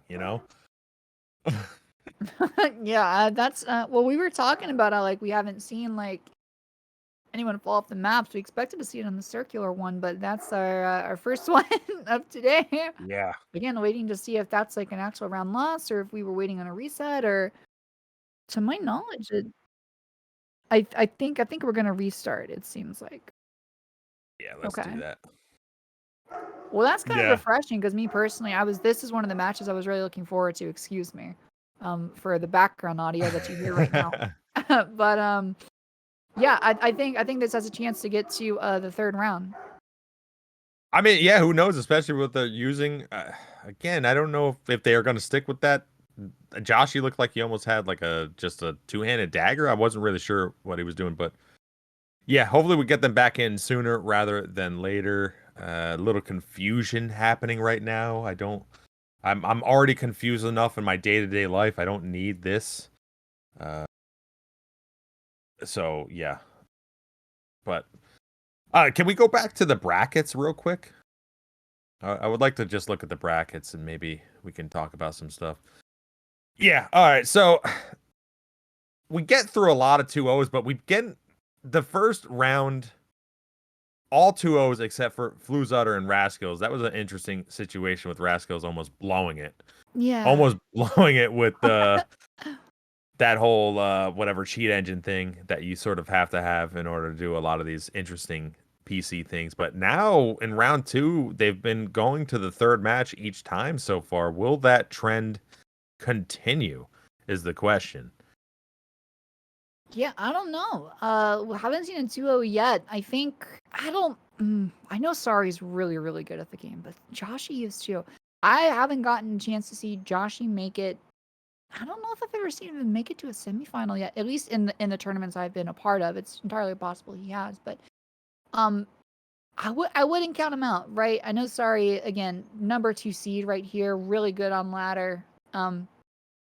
But Joshy is like, I mean, after he lost like that first round, or was like really behind in that first stock, excuse me, against Omastar, he really managed to adapt really, really quickly and just ran away with it in the second one to win 2-0. So, if there's anyone here that can adapt to Sari, I think Joshy's one of those people.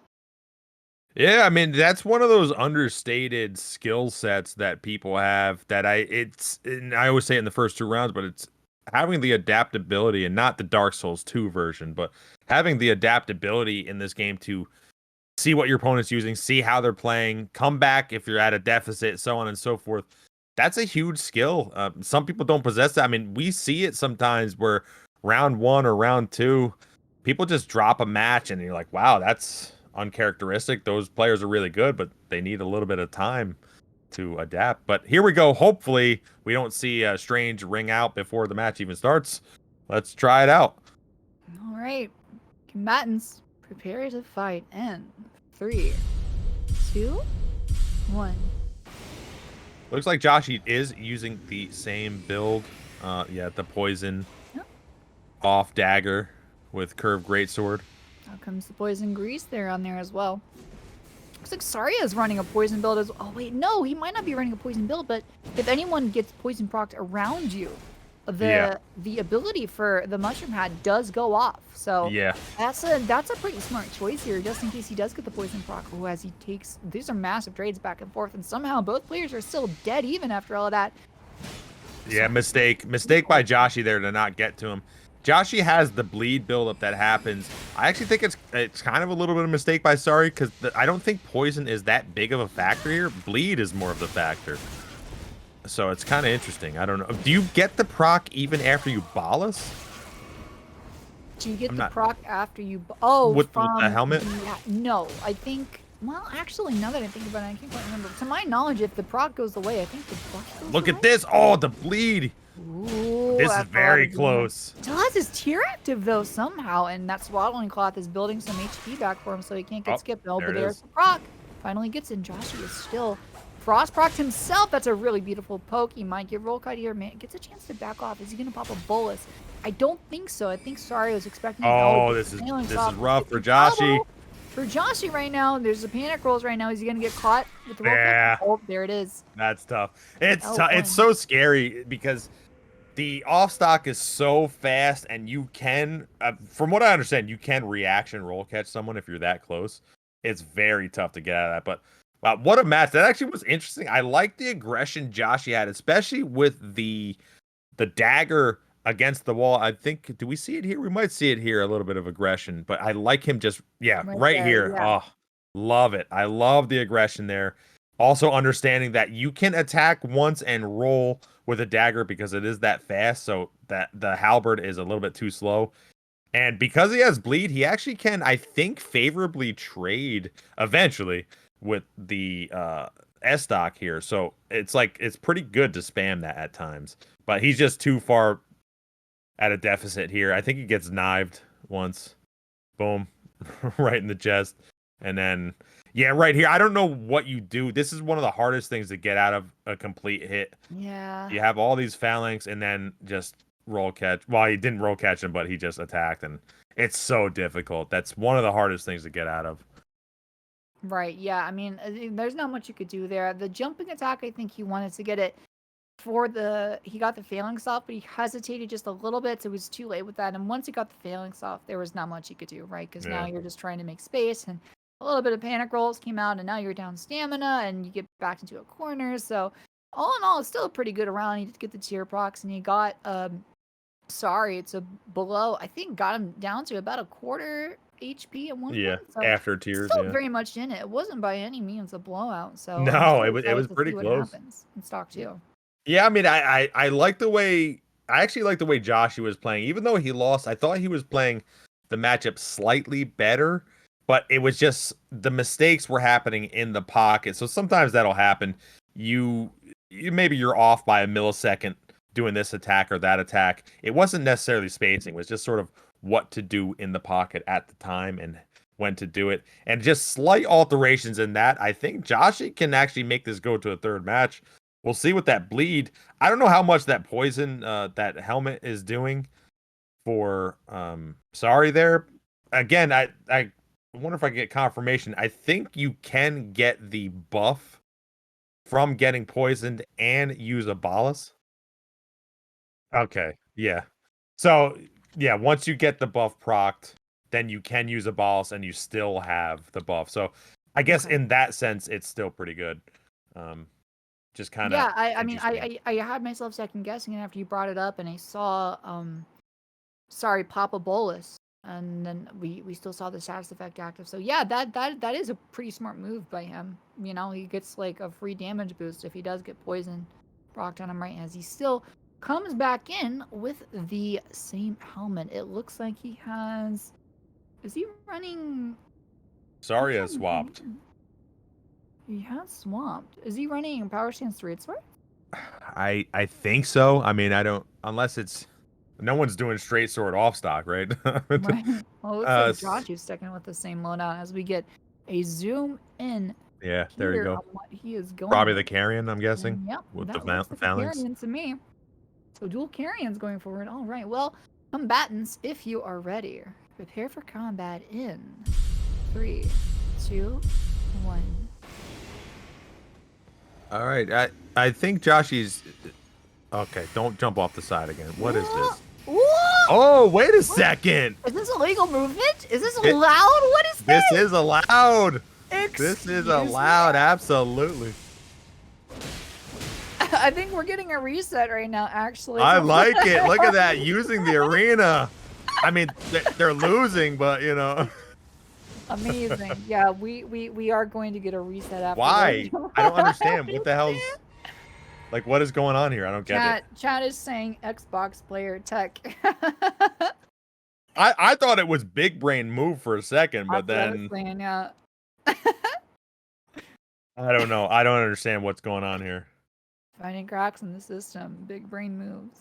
I don't get it. Joshy, please explain. Because it doesn't make any sense to me. Why'd that happen twice? I don't know. That's weird. I wonder actually if that's what he tried to do in the first stock when we saw him like jump back, right? Because we saw that and he just kind of did like, you know, like the laugh emoji, laughing it off, saying that he lagged or whatever. I think that's what he tried to do. I think he tried to do that in the first stock and just like messed up the jump a little bit. Yeah, I don't know what's going on. I mean, it would be pretty spectacular if he then had a shield and he parried. And then I don't know if you can, I don't think you can get a riposte between like a barrier, but there could maybe be some glitch there that you can do that. So, but who knows with this game, honestly. Parry and then jump attack. I don't know. Bolt didn't spawn. Oh, okay. Interesting. All right, well, I guess that's why Bolt didn't spawn for him, so he didn't know that the match was starting. I guess that's fair. The beginning could be a way to change the way the matchup can go, so I get it. It makes sense. Okay. But I am going to blame him for probably trying to play on his Xbox, and maybe the net code isn't that good. I don't know. Get with it, man. Well, going forward now, do you think, like... Well, I mean, I would say at this point, Josh seems like he's committed to the build, right? I actually think it's good. I think he should commit to it because he's doing well. It's not like he's getting destroyed or he's looking like he's not even in the match. Oftentimes, you can see when someone clearly either they don't know the matchup or they don't know what they're using versus what they're going against. That's not what it looks like here. It looks like he knows what he's doing. I think he's more comfortable with that this time, even though it's power stance straight swords. I think he should stick with it. I actually think he has a decent matchup against us. It's not the codeds, which are longer and have more damage, but I think you have the ability to get the bleed, maybe get the poison, get some anti-air. I would like to see more crouch attacks, though, because I do think those are very good. And hopefully we can see them if they get in the pocket a little bit. But, yeah, I mean, I think Joshy has a chance. By no means, I don't think he's out. I don't think he's out of this. Yeah, I think yeah, I think he's fine with committing to the build he has. What I want to know is, like, is he going to try to change his playstyle a little bit, right? Like, is he going to try to show a little bit more aggression? Because now that he knows he's going to go up against Carrion, right? Yeah. I mean, sorry to I'm all for it. Going to go back to what he was running. So the thing is, like, I mean, I think he does outspace Carrions with the Bloodhound's Fang, especially with those running R1s, definitely. So, is he going to try to be more aggressive right out of the gate, or is he going to look for L1 punishes? What do you think? That's what I'm most curious to know. I think he's going to be more aggressive because he's got the hyper armor on the side. He can tank a hit. He has the Ash of War, which I don't think he used at all at the first fight. I think he can absolutely... I think bleed is what makes him win this, personally. I think if he can get enough bleed build up and then maybe get like an Ash of War into that hit and get a bleed proc, that will help him stave off the damage of sort of L1 spam a little bit. And I think he can do that if he's in the pocket. He can tank a hit, do the L2 Ash of War, maybe get the bleed proc. That's where I think the victory lies for him. But we shall see. Can Joshy bring this one back? We shall see. Combatants, prepare to fight in 3, 2, 1. All right. Both buffing. Hopefully he's not jumping off the side this time. Glintstone's getting pegged by Glintstone here. What did he buff I think he got a crab off right there is what it looked like to me. I don't know why. It's Carrions. Wouldn't you want the liver? No, he does have the crab effect. It looks like he did pop a crab. Yeah, okay. Okay. Yeah, I mean, he has the running attacks, which are better. I would like to see him run and do an L2, sort of fake the running attack and do that. Right now, Ash of War, yeah. Ash of War, when someone's in the corner especially, definitely. Oh, that's what I'm talking about, the hyper armor and the poise, being able to tank a hit. Now, of course, Joshy lost that trade, but the bleed is what can bring him back into this. Right, yeah. So his goal right now is not to win outright on the trades on sheer damage. His main objective is to build that status for both poison and bleed. The poison's not going to really be like that big of a deal for him, I don't think, especially considering it's going to give Sari a buff. And I think, Sari's the type of player I don't think he's going to worry even if he does get poison rocked, right? I agree, yeah. What he's worried about more. Yeah, I mean, especially if he's getting that buff. He's got the damage. Oh, beautiful neutral L1 there. Yeah, Josh is getting outspaced a little bit here. Nice spam. Nice Ash of War. Building up right now. Yeah, I mean, he's got to be close. I mean, he could even tier skip at this point. I would say he's probably around half if I had to guess, but now it's ticking down because Being forced back. There's massive L1s there. The tier proc. Oh, There's the blade proc though, and he gets tier proc as well. But Joshy's yeah. super low. He does have the blade feather branch sword on now. Back into a corner. He needs to reposition. There he goes back in the middle right now, trying to push Sari into a wall. But Sari is being very cautious here. He is two-handing an S stock now, or a clean run. It looks like a regular thrusting sword. Regardless, he let him have room. Gets it off right now. It's not what you want for Joshy. Now he's gonna go and get that's a nice little rolling R1 to do a little bit of chip damage and get that bleed build up more. That's what he really wants right now. Yeah, the thrusting sword is scary. Oh, he let him get out the phalanx. This is the scariest ending right here to get away from this. Oh, doing a great job so far. Yeah, but where's his stamina at? I would like to see a little bit more pressure by Sari here. I mean, here comes more scrap, and he's probably going to try to push with the phalanx after he gets his third one off, I would imagine. No, popping more and more scrap. Again, he looks a bit yet magical. Now he's back into a corner. It's not where you want to. Barely gets away from that, from a thrusting sword, too. It's a miracle, Josh. Yeah. Still in this right now. It's close. I mean, Joshy's not even regenning anything either. I know. So, you think you'd take off, like, maybe, I don't know, the Urtree Favor talisman and throw in the Blessed Dew. That's what I would do. The Bulgo is the one he doesn't need right now, because that's not helping him. If he's running an F-stock, I think the Bulgo is fine. The tech? Oh no! Oh, that's unfortunate. I think, I'm not sure what happened there. Maybe a little bit of a pivot, or maybe like an input drop, but Actually, I think he dropped. Yeah, I think what happens in this game is sometimes when you, as soon as you land, your roll can't work. Like it just eats the input. I think that's what happened there. He might have seen the writing on the wall. I mean, that's why he was walking on it right at the end there. Insane tech, though. Insane tech. Yep. He almost brought that back. I actually thought he was playing pretty well. I was shocked, though. I don't know the bleed buildup of those weapons, but he wasn't even using anything for more robustness, and it took a lot of hits for that bleed to proc. And unfortunately for Joshy, he rolled when the bleed procced. He didn't get any of that damage. So he couldn't even benefit from that, because that probably would have killed him, actually. It would have been close. Yeah, well, Sari was running the Lionel's armor, which has the highest base robustness of any armor in the game. I think he had the Lionel's greaves on as well. I didn't quite take a look at the gloves, but that, like, his armor alone is where most of that robustness is coming from. But gotcha. Yeah, that makes sense. That was pretty interesting, as we see Joshy kind of basically grind the railing, do jumping R1 to 50-50 board slide there. Style points alone, even though it's a 2-0, I think he wins the style points there. Yeah, Tony Hawk would be proud. Absolutely. Yeah, no, that was a lot of fun. That was a pretty good match. I mean, especially considering the weapon types. Every now and then you see the weapon types, you're like, this is gonna be a beat down because straight swords are very powerful. No, man, Joshy made that competitive. And I think people were rooting for him. You know, people wanted to see that go to the third match. And it was close. It was very close. Yeah, it was. I mean, again, I didn't think that would be a 2-0. It did come pretty close there. He managed to get a few bleed procs there. But just like, man, it was just like, because of that robustness, it's just really hard to build up that bleed. And because I think only one of his weapons did bleed build up as well, right? I think if he chose to run like an arcane build, like an arcane dismounter or omen cleaver with like a blood misery cord, would have been a little bit better. Or I don't know, maybe you could even run like an omen cleaver with poison mist, right? So that way you've got like the poison mist on at the start. You can get your poison build up and then swap to blood. Yeah.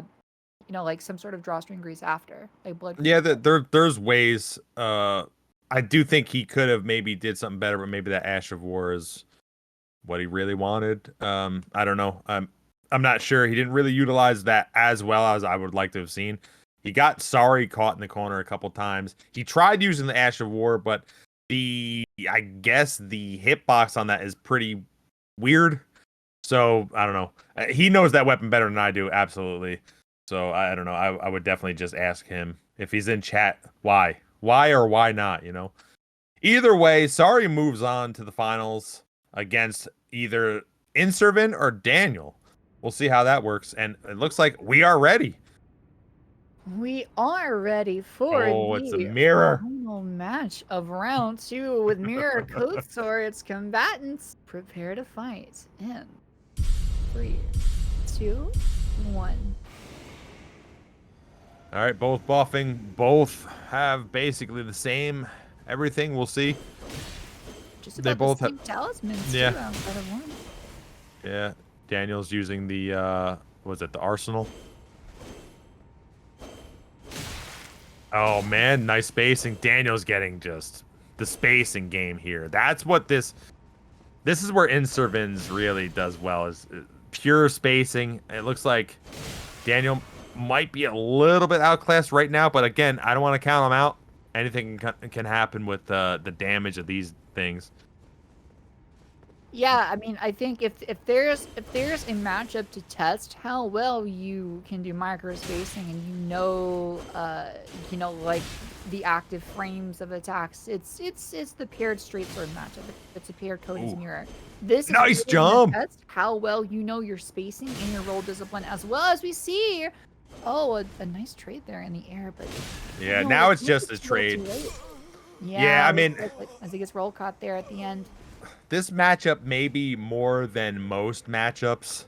If you get ahead, oh man, it's crazy. Because what do? You have the same exact thing, right? So he can literally just unga bunga his way to victory at the end there, especially. He could just attack into him. It does look like he's doing slightly more damage. I don't know if that's based off armor sets or something. I'm not sure what that is. They both a little bit of swaps of talismans here, but yeah, I mean, you just see honestly good spacing by Daniel as well. I think we see later on he's like right next to the wall, and it's like Yeah, right pixel there. perfect spacing. You'll see it closer to us, closer actually to your head right here, right here. I think, yeah, really good spacing. Okay, yeah. I don't like. I think the biggest issue with Daniel here was his positioning. Like you saw, like right there, he had pretty good spacing. I don't know if that was on purpose against the wall, but right before that, he was right up against the wall again. And here again, he's against the wall in a corner and manages to get out of it. But then, like, gets roll caught here, right? I think Daniel, if he wants a chance to make it to the semis right now, needs to do a little bit better job of staying like conscious about where he is on the map. He got backed into a wall several times there, but we'll see if he's able to adapt to that going forward as we are ready for the second stock of the final match of round 2. Combatants, prepare to fight in 3, 2, 1. Yeah, we're gonna see the same buff in the beginning, basically using the same. Let's see if that. Yeah, there we go. Using the same. Apparently, this is a 9-minute match as well. There we go. Restart.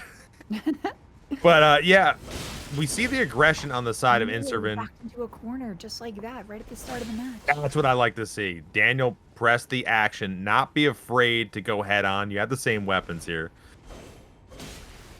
Come on, somebody throw out an Ash of War. We want to see Unblockable Blade. Daniel's got to be a little bit more aggressive here, I think. But I understand it. When you're behind, it's so tough.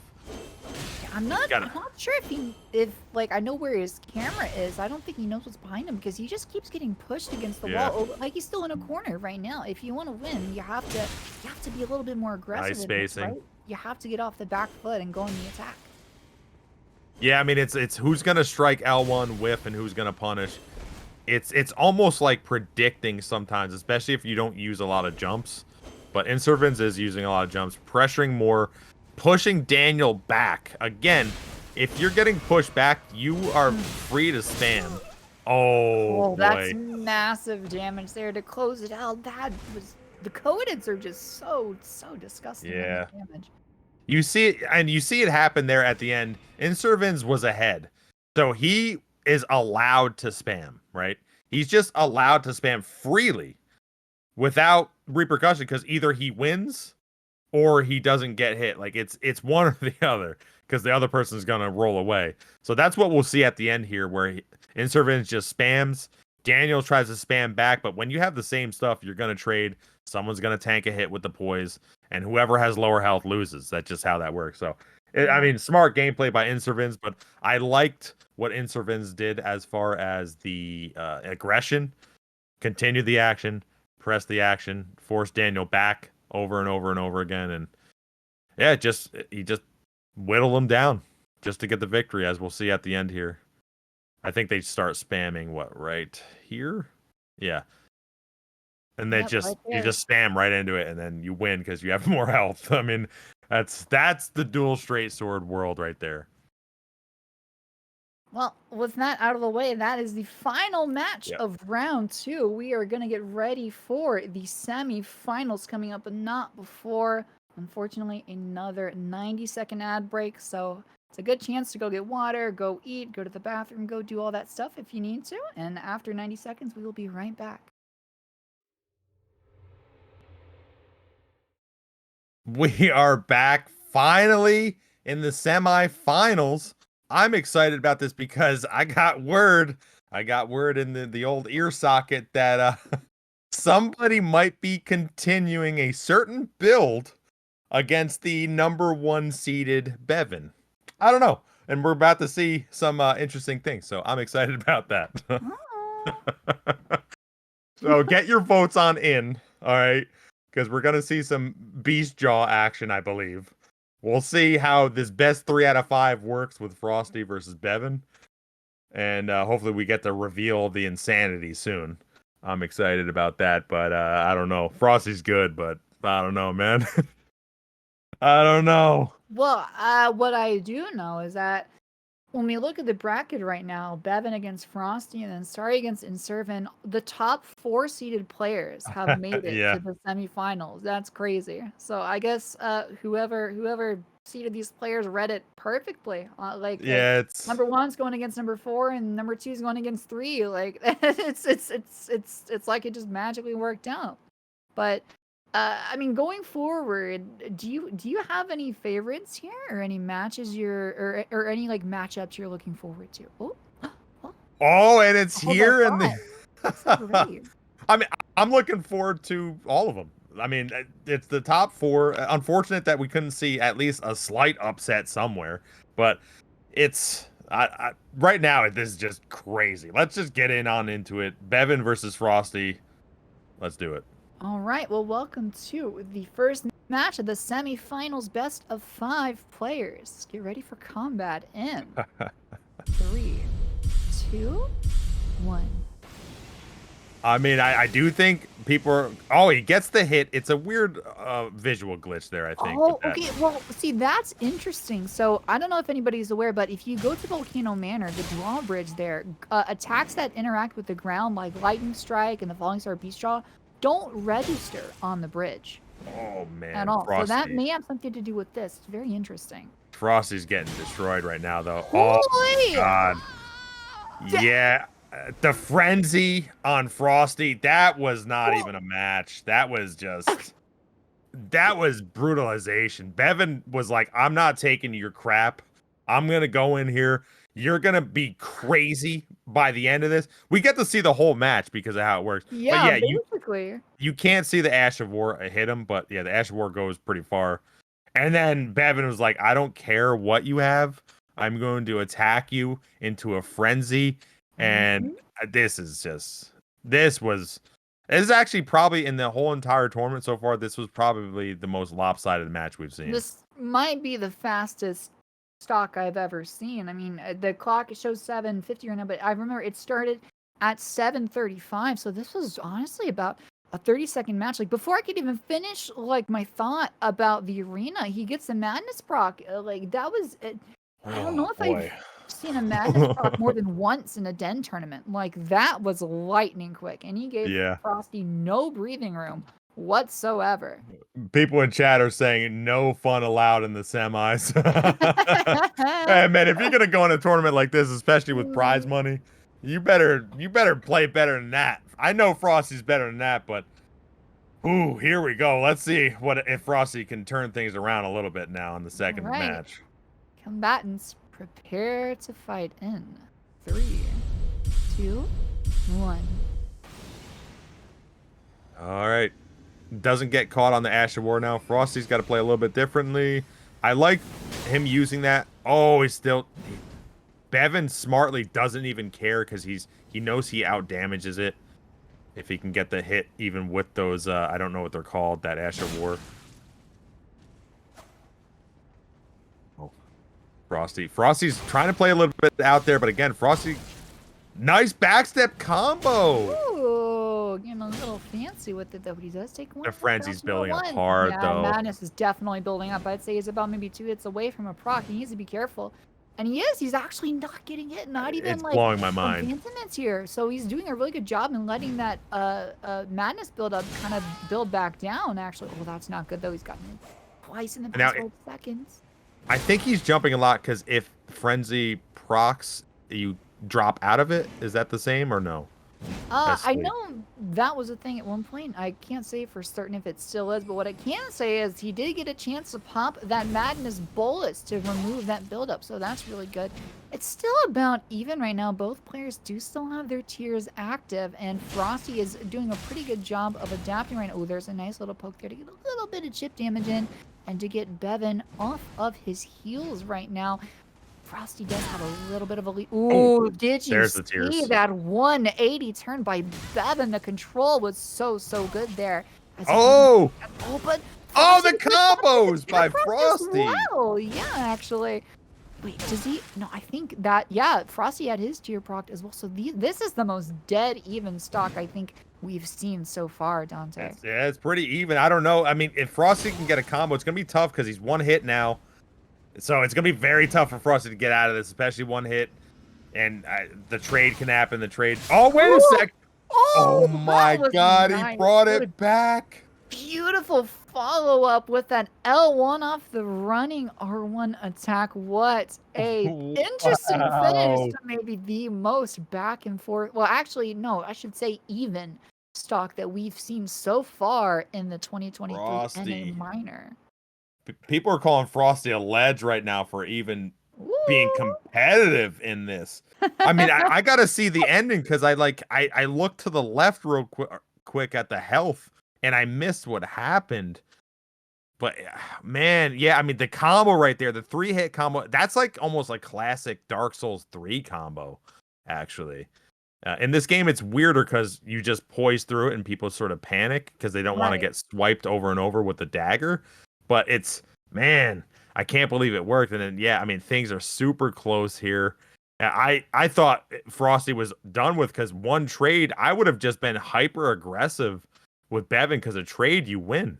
Yeah, there. I thought he was going to get roll caught after that jump, but he manages to barely get out of there and turns around with perfect spacing on that running R1. Backstep. The backstep flashy finish worked and he killed. Like, it's brilliant. He does it so much. It's just so fluid. Either way, somehow, magically, Frosty has tied it up 1-1. Let's go to the third match. Is dirt nasty with that backstep tech. Let's see if he manages to do it again here. And wait, did he just pump a physic right there? Or are we about ready to start? Okay, that was a rune arc. Excuse me. Well, combatants, prepare for combat in 3, 2, 1. All right. Sort of, oh, there we go. Someone let me know what that Ash of War is called. I always forget. It's a good one to try to get your opponent to roll improperly. I can't believe he's getting out of these jumps and not getting hit. Yeah, I know. It's amazing, actually. There's a few times where like he jumps away and you think he's gonna get caught at the end of it, but barely gets away and rolls at the last possible second. Like, he's doing an amazing job of really adapting and playing against these dual bike spears. Yeah, I mean, it's very tough, especially I think some of these are pretty. Oh, mistake there, but it actually worked out for Beven. Frosty, I thought Frosty had got hit more, but apparently not. He's got to be pretty close to being mad, though, right now. I mean, I guess he's mad already just using what he's using, but he's got to be close, maybe 2 more. Oh, man, that's close. Not even trade right there, but oh, no, not there about even, actually. Both still have their cheat. Oh, wait, is that no, not quite a proc yet, actually, under Frosty. He's pretty low right now. Oh. Actually, right in front of his face. I think he got it off. Yeah, he did. Yeah, that was brilliant. I mean, how brazen is he to do that? Right. I mean, he did have to pay for it. He got hit a lot, but you have to argue, like, if he did get the madness proc, he may have actually just died. So yeah, exactly, with the jumping. We'll see how that plays out going forward. He's really taking a lot of damage right now. Beven still has his tier active. Frosty is kind of backed into a corner right now. Dodges the frost pot. Oh, but punishes. Oh, there's a jumping. I think R1 actually that was with Frosty. He's about 1 HP right now. He's fighting for his life. Headshot? I think that was a headshot. It did stagger him. Out comes the running L1 man. What? Come on. He's gonna go for a backstab there for a How? second, and he didn't. Jumps around, hopping around the arena, jumps over him again. Oh, it doesn't. There No, it he does is. hit it right there by the neutral L1. How was he even alive for that long with no life? I don't even get it. Like, everybody else would crumble there, and just something would trade, something would happen. It's crazy. He was even fighting to the bitter end here. Oh, crazy. And he almost, if he could have got a couple more swipes with the dagger, I mean, maybe an R2 or something weird. It's crazy he's even in this match, honestly. Yeah, I know. I mean, especially when you consider like what he's running. I think this is an appropriate time to remind everyone that Frosty is running a colossal weapon, the Falling Star Beast Jaw, into Power Stance Great Spears, into dual Vikes. Right? Like, so that's that's a really, really like big order for you to play against that and come out on top. I'm surprised he's won a stock already. He is down 1 right now. It's 2-1. But again, this is a best of 5. It's entirely possible for Frosty to pull out this win. He's getting a little bit better at popping the boluses, but the problem is he's just having trouble finding time to retaliate because an L1 from an S-Stock isn't going to do enough poise damage to stagger him, right? He needs to do that R1, but swinging that Colossal takes up a bunch of stamina, and when you've used it rolling and jumping around trying to get away, it's hard to find a chance to get attack in. Yeah, we'll see if Frosty can bring it back, make it go to a game 5. I mean, the fact that it's even competitive is crazy, except for that first match, which he got absolutely washed out. But, man, this is crazy. Let's see. All right. Well, combatants, prepare to fight in 3, 2, 1.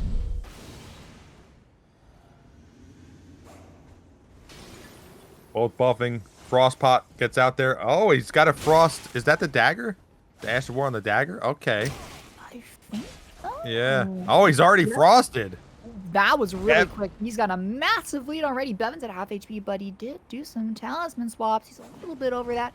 Still a pretty comfortable lead for Frosty at this stage in what could potentially be the final stock of the first semifinal match right now. Beven just needs one more I like the win here, volcano pots. and he goes to the finals.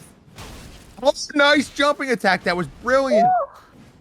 The neutral jumping R1 was insane right there. Actually, Frosty. Oh, the pressure by Beven, though. There's the tier proc, and Beven still has his tier active. Beven has the lead right now. Can he close it out? He's keeping nice up. job. Does get a bolus off. Doesn't get punished for it either, and fights back with some L1s. Almost gets a rolling R1 there and tries for the backstep tech again. Amazing. He didn't get hit there, but he does take some damage there. However, he has just about even it out. But remind you that Beven does still have his tier active, so Frosty does have a little bit of work to cut out for him. He does not have. There might be a chance for a tier skip right now. Beven does not have blue feather on. He is regenning HP because of the Blessed Dew and the Swaddling Cloth right now. But there is still potential for a tier skip if Frosty lands something like a jumping R2 onto him right now, which he tries to do, but Beven sees it coming from a mile away and does respond. There is the tier proc onto Beven right now. So Beven's major lifeline is gone. But however, Frosty's the one that is in a 12-piece bucket of trouble right now. 1 R1 away from death. He does have a blue feather and red feather brand sword on right now. Oh, he's panicking. Running away. There it is. And he gets caught by the L1 in midair. Beven takes this 3-2-1. I mean, aside from the first match, Frosty was playing incredible. I think Beven would probably even say how well Frosty was playing. I mean, bringing out the volcano pots was so smart because it allowed him to get the Bolusov to not be mad. It allowed him to sort of collect himself in a couple spots when he was in bad shape.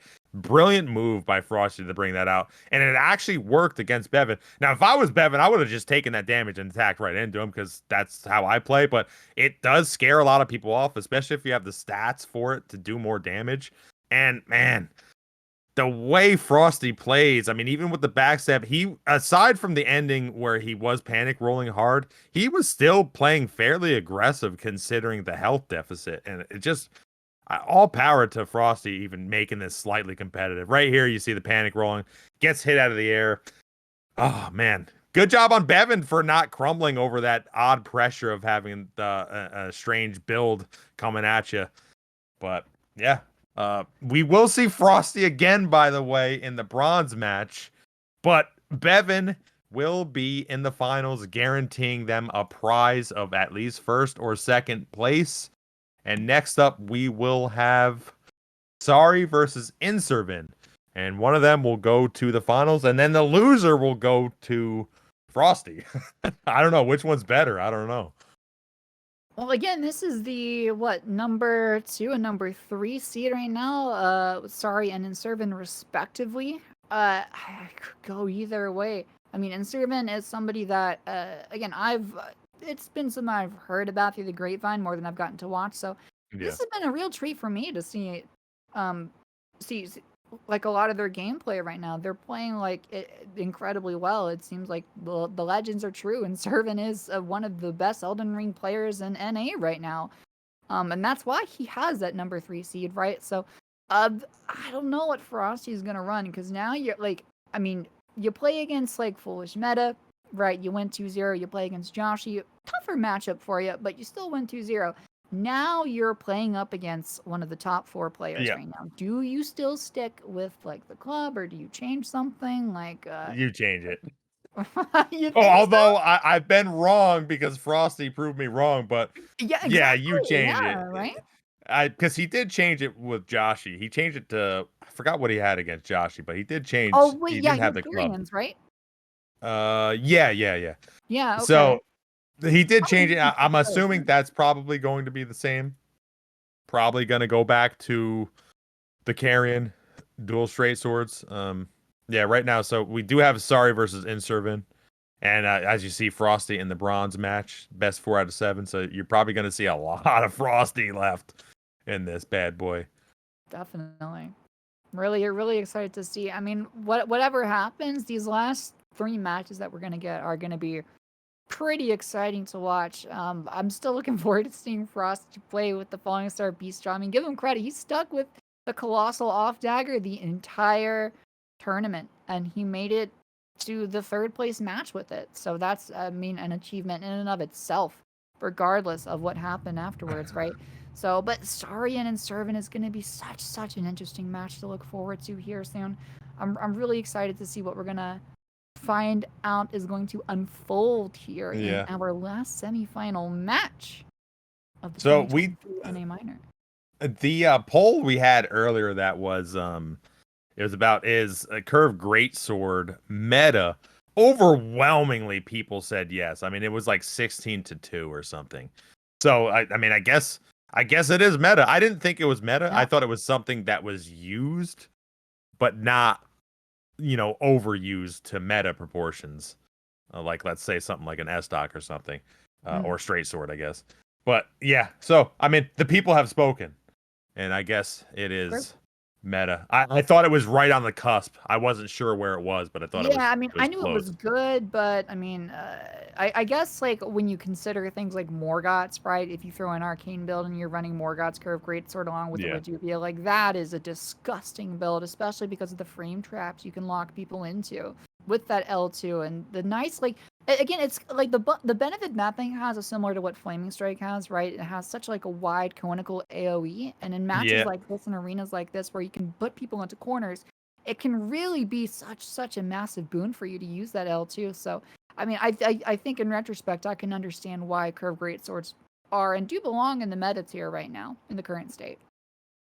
Yeah, I mean, one thing that we haven't seen as much, except for maybe the sort of micro spacing, is we've seen unlocked play, but we haven't seen a lot of unlocked usage. I think we saw it earlier with that greatsword. I can't remember the name. We saw it earlier with the greatsword, but it's sort of like a lot of 90-degree turns. People, I think. Yeah. So that weapon with greatswords, you can get certain attacks early. In fact, you can even get priority on stuff you wouldn't normally get priority if you unlock and sort of go 90 degrees one direction. We haven't seen so much of that, but again, if you're using straight swords, you don't really do that. It doesn't matter. But you can do that with curved greatsword as well. You can get slight early hit. You can even get certain hits you might not normally get, like hitting somebody out of the air if you sort of turn a certain way. And that's the same thing with that Ash of War, is you can absolutely get a weird hit box on that if you turn it slightly. And I don't know. I feel like maybe it is meta. Maybe it is fast. I mean, we get some people now. You might not know him, but Omega in the chat is saying it's not meta. Omega says that is not meta. Omega's a very good player from South America. Unfortunately, he's not really allowed in a lot of tournaments due to latency. But Omega does know his stuff, and I don't know. I think it's on the cusp. I think if enough people use it, it has to be meta, right? I mean, I do see a lot of people using it, so maybe it's not necessarily the best, but it's meta enough where a lot of people are using it. Yeah, well, I mean, like we had people saying before, right? Like if you run it with an S stock, it seems like by and large people were agreeing it's better than a halberd, like a banished knight because of the R1, because you can strafe that. You go a little bit to your right, to their left, and you just strafe it. It's a lot easier to like hit those strafes with the curved greatswords because it has such a wide arc and because you can dead angle those hits, especially if you're really good at like the 180 jumping tech. So like in that respect, I can see the argument, right? But yeah, like going back to what you said about like the locked on the unlocks thing, we haven't seen too much of it. That's actually pretty true, though. We did see a little bit of it from Beven in that last match against Frosty when he was. We saw Frosty jumping around and Beven did a crouch like 180 unlocked L1 and managed to knock him out of the air. That was pretty impressive. That's cool to see. I'm not a big fan of playing against BSGS. In fact, I hate it, but you have to appreciate the skill with that. I mean, the skill floor of that weapon is kind of low, but like the skill ceiling is pretty high on it. Like you can do some gnarly things with it when you get good with it. Yeah. Well, it looks like we are ready with the next semifinals match. Sorry in the blue, Inservin with the red. It looks like Sorry is using what, Carrions, and then Inservin is using Halstock. Yeah. So let's start that up. All right, combatants, get ready for the last semifinal of the 2023 NA Minor. Prepare to fight in 3, 2, 1. All right. They're buffing, they're running, they're throwing. I mean, it's the same normal. I wish we could just have them start out with certain things, but it happens. And nothing yet. Inservin doing a good job rolling out of these L1s. Don't want to get in early trouble. Oh, the switching to the... That's interesting. All right, so it's basically a mirror match now. Oh, and the Frost. Frost proc that he gets on Inservin already right away. Still, no damage has been done yet, amazingly, actually. I think that might be a glitch. Yeah, he's definitely got hit before. Oh, yeah, you're right. I just did it there, yeah. I'm not sure what's... Well, we do know that both players do still have their tiers active. Well, not anymore. Inservin's just got... Yeah. So, Team Sorry has a pretty comfortable lead, as demonstrated by that L1 roll catch. Well, it looks like that swap to the mirror match paid off. Yeah, I mean, he got punished for it right in the beginning when he swapped. And then things kind of fell apart for Inservin there. It's kind of interesting. I mean, it just looked like that pressure and constant attacking. Inservin maybe wasn't, I guess just didn't expect that. So you see the swap there and he got punished. And then I think coming soon he gets frosted. Is it there? No, it's right there. I don't even know what happened there, actually. I don't know what frosted him there. It's kind of weird, but... Well, I think it looks like he was doing some L1s. He's probably running a cold S stock, if I had to guess, because he was running Carrions at one point. So I would imagine that he's got a few cold infused weapons in his inventory right now. Double flaming strike. Yeah, I mean, it just looked like Sorry was just punishing like all these roll catches Sorry was getting over and over and over on Inservin. Inservin's got to collect themselves, not panic so much. I don't know if poise played a role. It looked like the S stock was getting a lot of poise breaks there. I'm not sure if I just am misseeing something, but maybe Inservins can recalibrate themselves, maybe get a little bit more poise if that was a problem for them, and just figure out what the situation is. Because maybe they had the poise values because they were thinking it was going to be dual straight sword. I don't know. Maybe that played a part. I think what happened there, because you saw like towards the latter part of that stock, is that Inservin tried to sit in there and try to trade, but he was just a little bit too slow with his R1. So I think that's where some of those staggers and poise breaks came from, and he just wasn't able to let his poise like reset properly, right? So I think if he just gets a little bit better with his spacing in those, because like a lot of the times he would get staggered and just sit there and try to R1 again, but he's trying to neutral R1 with, the Banished Knight, which, is good, obviously, but it's a little bit slower than that S stock, and that kind of almost trapped him, like, kind of stun locked him almost, right? Because he just kept trying to sit there, and when sometimes he kind of maybe just should have roll back a little bit, reset instead of trying to do these trades because it's just a little bit too slow on those R1 presses. Yeah, I don't know. It looks like we did get a swap from Inservins. I don't know what he has, but we shall see. Sorry's up 1-0 to Inservin. Best 3 out of 5. Let's do it.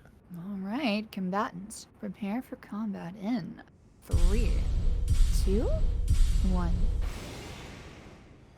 Yeah. Oh, he's got the fists, the spiky fists. Oh, Starfist. Okay, interesting. Yeah, I actually. Bull goat armor now on the side of Sorry. Yeah, that's actually a good idea. Because look at that. You can just tank a hit. Oof. I mean, when you're running like such high poise like that, and you're running power stone straight swords, like what is there to be afraid of, really? Look at that! Like, Yeah. he gets hit by the flaming strike, and it doesn't matter. He's just able to L1 out of it with no problem. He did take a lot of bit of damage there, but he still has his tier active, and he popped Inservins. Yeah, if you're not careful with the stars, your health can melt without you even seeing it, because they get buffed up by the talismans also, and actually Inservin. Oh, switch talisman. Oh, there we go. Oh, he didn't get hit. Oh my god, that running attack saved him actually. Oh my god! god. Do a follow up and dies to the gravity stone. Wow. Sorry, is up 2-0. No, I can't tell if he trolled slightly there and like. Sorry. Yeah, I don't know, because he just stood there and he put the gravity stone fan down on his face. I don't know. I don't know if he trolled there because he knew he would just win with the trade. This is just like what Sorry does, right? Like Sorry is really good at standing back and just waiting for you to make a mistake. We see it's coming up right around here where he just like he's just trying to bait him, and he has the lead right now. Pretty comfortable. He knows that Inservin needs to make the next move to even things out. So he's just waiting for Inservin to come in and make a mistake like this. Like you see him right there, just waiting, and he's being so patient, not getting aggressive. And watch this right here. Watch the I think he does like a running attack Inservin, and somehow it misses right here. Yeah, that's crazy. That one. And the way Star is able to just turn on a dime and punish him for it. That's the bull goat troll right there. That's like, that's the type of stuff you see on just full bull goat, just like unga bunga troll with dual straight swords. Oh man, and he just gravity stone fan him to death. That was bad. That one hurts your soul when that happens to you. That's rough. Yeah, I mean, it's crazy the connection, how well the connection is, because that running attack is very difficult to space because you're always running back from it, and you saw it. It was like pixel perfect. To not get hit, he wouldn't have been stunned, but he should have taken some damage based on normal latency. But man, it's incredible that this tournament, especially with same region, showcases spacing so well and playstyles so well because everyone seems to have very good connection. That's great. You get to see how the game should be played. Yeah. Not the kind of crap I see on Coliseum every damn day. It's such a treat too to see that. Like again, you were talking about it yesterday, and it seems like so far today. Like I mean, every now and then, I think mainly in the times where I've seen issues with like ping and latency has usually been in the international tourneys, which we don't do so much anymore for that very reason. But to my knowledge, I think everybody here is also hardwired, so that really, really helped. And it's such a treat to see like the game, like you said, like at its peak right now. Yeah. Well, here we go. It could be match point for Sorry here on Inservin. Let's see if he can bring it back. Count us down. And B, combatants, prepare for combat in 3, 2, 1. All right, they both buff up. Couple thrown things. I feel like this is deja vu. We've seen this before. Oh, wait, the club's coming out. Wait a second. What club? It's making a return. Man. Well, he's up 2-0. Why not have a little bit of fun as he gets the first bit of damage in there? Sorry, just needs one more win. If he wins this stock, he advances to the finals, and Inservin would go to the third place match against Frosty. We'll see if he can pull out a comeback, spacing. Oh man, yeah, can he do it? Is he gonna make Inservin his baby seal? This is rough. I would take ultimate disrespect on this. Oh man, I hate when people do this. Oh, he went for the He's backstab. going for the backstabs again. He is reminiscing about round 1, and he wants to relive the glory days of the 3 backstabs in a single match. I wonder if he's coming really close. He is trying to fish for those backstabs. Oh, nice look flaming at strike there. Casey on the flaming strike, so beautiful. Up against the wall too. It's amazing he didn't get hit by that. He has such a great knowledge of the game and the distance. No, of my the God, backstabs. he's so He good. just wants the backstab so badly. He's reading him so well. Look at that. The stop, stare, and attack. I mean, he's making Inservins look like he hasn't played this game before. It's crazy. Oh, the bonks with the tear brock. Ooh, out comes the flaming The strike. bonks, Oh, constant yeah, bonk. I think He's he got taking a him to tear brock. Bonkville. He can tank the flaming strike. Mistake on Inservin there to go for it again. Oh, and Inservin does have a chance to come back. He did get a tear brock and a bunch of damage out of it now.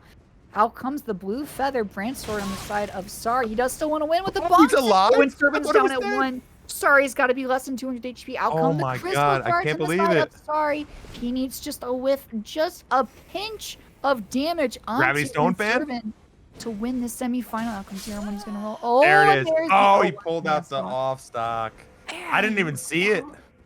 I didn't see him pull that out. I couldn't see it either until I saw the L. I didn't see him pull it out. I just saw him attack with the L1. So that was like a great hard swap there at the last minute. Or maybe it was a soft. I don't think it was a soft swap. It didn't look like he had it equipped. So great hard swap there at the end.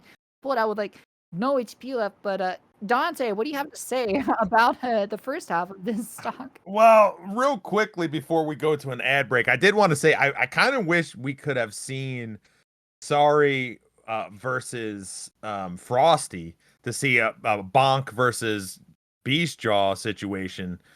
I mean, but right here, I thought it was dead. I thought it was over. But I mean, wow, incredible job by Sari to get the victory over Inservin, just using Bonk, except for the end, obviously, to get the last little bit. But man, wow, incredible.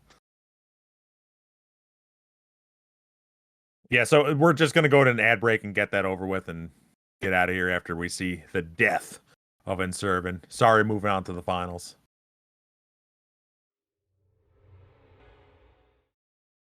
All right, we are back here in the Festival of Combat NA May tournament, and we are going to be here in the best 4 out of 7 bronze match with a fan favorite, Frosty, against Inservin. Inservin just went down 3-0 against Sari with the club. He went clubbing. And Beven took out Frosty at 3-1. Oddly close considering the situation with Frosty's weapons. So I think a lot of people are probably excited about this match. What do you think we're going to see in this match, especially considering a sort of 3-0 that we just saw of Inservin? Do you think he's going to be hurt from that? Do you think he's going to try to come back with a vengeance? I think well, first off, I definitely think we're still going to see more of Frosty running what he was running basically the entire tournament. You know, he's going to stick with the Beast Jaw, and he's going to stick with the Watchdog staff and the Sorcery of the Crozier weapon art. But from the side of Inservin, I don't know. I would imagine he's going to... I mean, I think a lot of people, like, you know... when it comes to third place, right, people are kind of just having fun, but there is a little bit of like money involved, right? So there also is, you know, just like a little bit of pride that people are playing for. So I definitely think that Inservin's going to try to win, of course, right? Yeah. The question is like, is he going to go with the house stock? Is he going to go like super sweat build? Like, what are we going to see? I think he's going to stick with what he got. I think he's going to go the house stock. I don't think he's going to change much. I think we're going to see, you know, the same thing we've been seeing from Frosty and Inservin. I don't think much will change on that front going forward. Although I think the fist weapons, I think that actually would probably be a pretty good matchup. Because again, you can mix up with the fast weapons on the inside versus the Beast Jaw. Beast Jaw, although the way Frosty's playing is he's playing kind of tricksy, if you will. He's playing into the combo potentials of that weapon, which is basically how you have to play it, because it's very slow. It's lumbering. I mean, anything that's slow is pretty rough to deal with in this game. So you have to utilize it in a different manner, which is what Frosty is doing, which is why he even took a win off Beven, which was crazy, and made that close. So yeah, I mean, that's what we're gonna see. As we see on the left, Frosty on the left, and Inservin on the right. let's hit up the bronze match for money here, folks. And of course, we do have the predictions up live, and Inservin is wildly ahead on the predictions. So no faith in the Colossal. Well, we will see how that pans out. Combatants, prepare for combat in 3, 2, 1. All right. Couldn't punish him there. You can't see it sometimes. It's kind of weird. Yeah, I think that might just be something we have to deal with the custom map. Jamshear! The closure again! But he doesn't land anything with it. He does get hit by the Shamshear. That was the, what is that? Sacred Blade, I believe, is what the Mashabor is called. On that is a nice little running arm. Oh my god, the follow-up score! Wow, what is happening? Already, Frosty is like fighting for his life. He does still have his tier active. However, he has a major uphill battle to come back, but that's a beautiful jumping attack to help kind of work his way back up that hill, albeit it is still going to be a long journey at this point for Frosty, as he's doing his best to come back and even things out right now. And Servin's doing a pretty good job of playing against him right now and finding openings to land these running R1s, Dante. Yeah, I mean, L2 right here. I think that's why he has Sacred Blade, is so he saw Frosty use a lot of Ash of Wars that have sort of like, not AoE, but things that sort of jump out and hit you. And I think the Sacred Blade is brilliant on that end. I love the aggression. I would love to see more aggression, actually, hilariously, from Inservin, because this weapon can attack at least once before that Colossal Axe can. So, wow, this he just hit him, clipped him on the end of that. Yeah, I mean, spam right in him. The way the Shamshear attacks, it's a weird attack. It also has semi-anti-air, so you can just kind of spam it, and it's weird, the hitbox on it. Yeah, it's very weird right here, and it looks like Frosty is struggling to deal with that weirdness as he loses the first stock of the bronze match here, and Inservin takes it 1-0 on his way to winning that third place title. Now, it's funny, Omega, who was in the chat, actually said that he thought Shamshear is one of the best weapons out there. Now, I don't think it was utilized as good as it could be, because he says that putting some rot on the weapon actually makes it one of the best weapons in the game. And I don't know if it makes it, one of the best weapons, but it definitely is formidable because you do get a lot of ghost hits. But yeah, I mean, Frosty tanked what, like 4 or 5 hits early on, right in a row. Shamshear's kind of weird with that. I don't know. I think Frosty was used to people sort of moving back, not being as aggressive because of what he's using. But it didn't work out here, so I would expect a little bit more regular R1s just to relieve some of that pressure, maybe, or stationary jumps. Again, stationary jumps against Shamshear are kind of weird because Shamshear sometimes can hit you out of the air. I don't really understand the hitbox on it. It's pretty weird. It's a swiping motion. Yeah, well, I think the matchup right now really favors Inservin as well. I mean, the Shamshear is such a fast weapon. Those running R1s have a really, like you said, interesting hitbox that cover, like, it's kind of like a weird, like, little squiggly line it does going forward. But we'll see if Frosty's able to adapt. His weapons are really slow and really easy to punish. We'll see if he tries to change anything or maybe use more ashes. But combatants, prepare for combat in 3, 2, 1. Yeah, again, the Sacred Blade is great because it can possibly punish things Frosty's trying to do to get pressure. Oh, no combo. Ring out? Oh, come on. Oh, very close, actually. I think that was really close to a ring out. Yeah. Inservin swapping some talismans. And Inservin has no hit so far yet registered. I want to see more pressure. Frosty was the only one that actually landed right now. Oh, he lands one right there. Actually, I think he got 2. And see, that's the thing. Frosty did have some hyper armor and he did do some damage there, right? But like, it's so slow. It's such a slow weapon that it's so easy to punish playing against the Shamshear. Like, going back to what Omega was saying, that the Shamshear is one of the best weapons in the game. It is, but that depends on what you're playing against. But a matchup like this heavily favors that build. So I think if Frosty sticks with this, I think Inservin's going to stick with the Champion because it's working really, really well for him. As you see right here, he's got a pretty comfortable lead right now in the second stock. Yeah, he's able to be aggressive. Right there, he got caught with the hyper armor attack, but you can attack into him, and because you always want to attack because you don't want to just get free hit by the dagger, the off dagger. So attack into him, attack once, don't spam it, and then you figure out what's happening next and maybe roll. Oh, he caught him on the running attack. I don't know if Frosty was in his menu there. It's kind of a weird hit. There's like, oh, that combo looked good. I don't know how that missed. The recovery rate, crazy.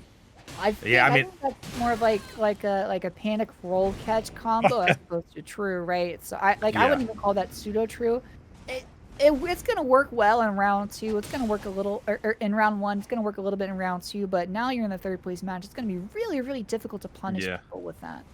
Well, I mean, Inservin did panic roll. It just somehow didn't match up right. Nice jumping attack. Wow, well read by Frosty there for that stationary jump. Frosty's in bad shape, but can he get it?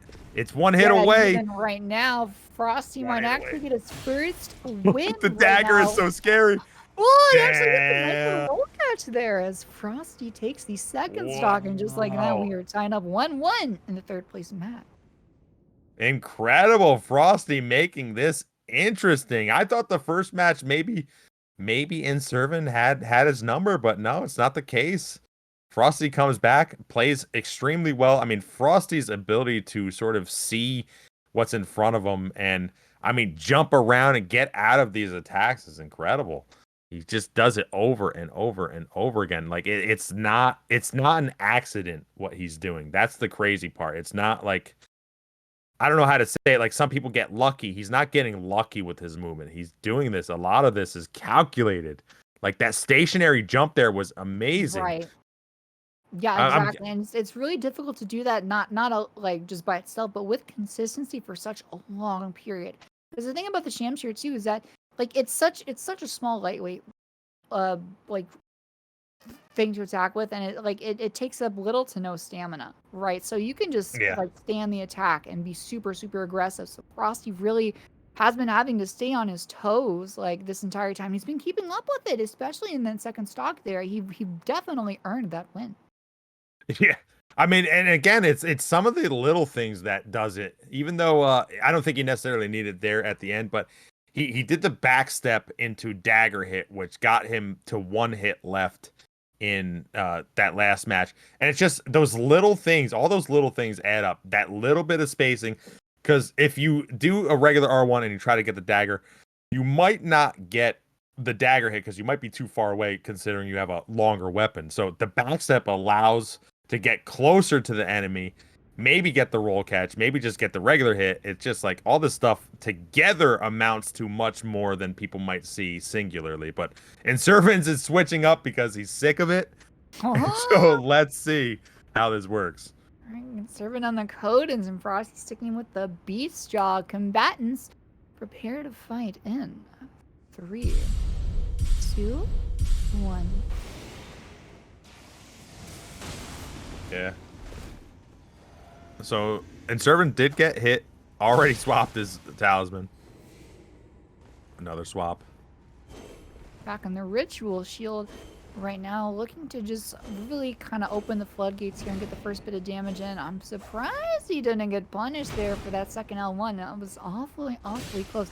Frosty sneaking about in the middle of the arena, just crouching, waiting for Inservin to make a mistake, dodging all these jumping L1s with ease at that as well. Even though he's backed into a corner, manages to get out of these up against the wall right now. Finally lands a little bit of damage with that offhand dagger to finally open it up here. Ooh, more damage. Oh my god! The follow-up too, and the frost proc. And Inservin's already at half HP, although he does have the swaddling cloth active and did proc it to regen a little bit, although he's still yet to land any damage on Frosty. Well, there he goes right there, a little bit, and trying to follow it up. Right now, massive trades we see right now. Inservin's pretty low, but he does still have his tier. No, he had his tier proc. He's now at half HP already, and Frosty isn't half, but still has his tier active, Dante. Yeah, I mean, Inservin's playing pretty basic, but I actually think he's sort of playing the way you're supposed to play it, in a sense, because I think he even wins the trade against that colossal weapon, which is pretty sad. So I think he's actually playing well. He can even play into the trades. He cannot play into the dagger, though. The dagger made his Frost destroy him. Oh, a little bit of punish right there against Frosty. Now it looks like it might be one hit each, maybe. Ooh, we're about dead even. I don't know. I mean, they both have the blue and red feather branch swords. It's pretty close, but they're not reaching. There it is. Oh, he did survive it. He's going to get out of the way right here. Is he going to get punished? No, great roll discipline. There's the jumping R2, actually. Oh, there's another little backstep R1, but it's not quite enough. And Inservin's doing a really great job here of dodging all of this. Amazingly, nobody's gotten hit yet right now. They're both about one shot. I think. Oh, the crouch attack. Beautiful crouch attack to finally mix it up, finally getting out of the L1s. And now Inservin takes stock number 3. It's just been a game of tennis here. Inservin takes one stock, Frosty takes another, now Inservin again. Yeah, I mean, you saw the mistake on Frosty there to go for the Ash of War. He was a little bit too close. I mean, I would have jumped on him. He figured Inservin would be too afraid to possibly take some damage by the little blue bits. But yeah, I mean, it's crazy. Inservin, I think, played it right where you keep attacking because you're probably going to win the trade and it doesn't matter anyway. And you don't want to get free hit by the dagger, so keep attacking. And that's what he did. He played that game the whole time. Didn't even do that many jumps either. And I think we see near the end here a brilliant move to actually change up the attack and do a crouch attack in the corner. Weird that Frosty would get stuck there, and then there we go. The crouch attack actually is really fast. It's one of the better finishers in the game, but Inservin up 2-1 against Frosty. Let's see how they do with all the blood. You see all the blood in the arena? There's so much. I do. There's going to be even more right now as the combatants will prepare for combat in 3, 2, 1. There we go. And lightning. Oh, and the punish? That was weird. Comes the Gravity Stone fan now, and actually managed to get Inservin to go up against the wall, but isn't going to punish it. Ooh, that's a big price he has to pay from that L1 right now. Inservin is the first to inch out a little bit of a lead here, albeit it's still quite small, though he did do a talisman swap. He is full HP right now.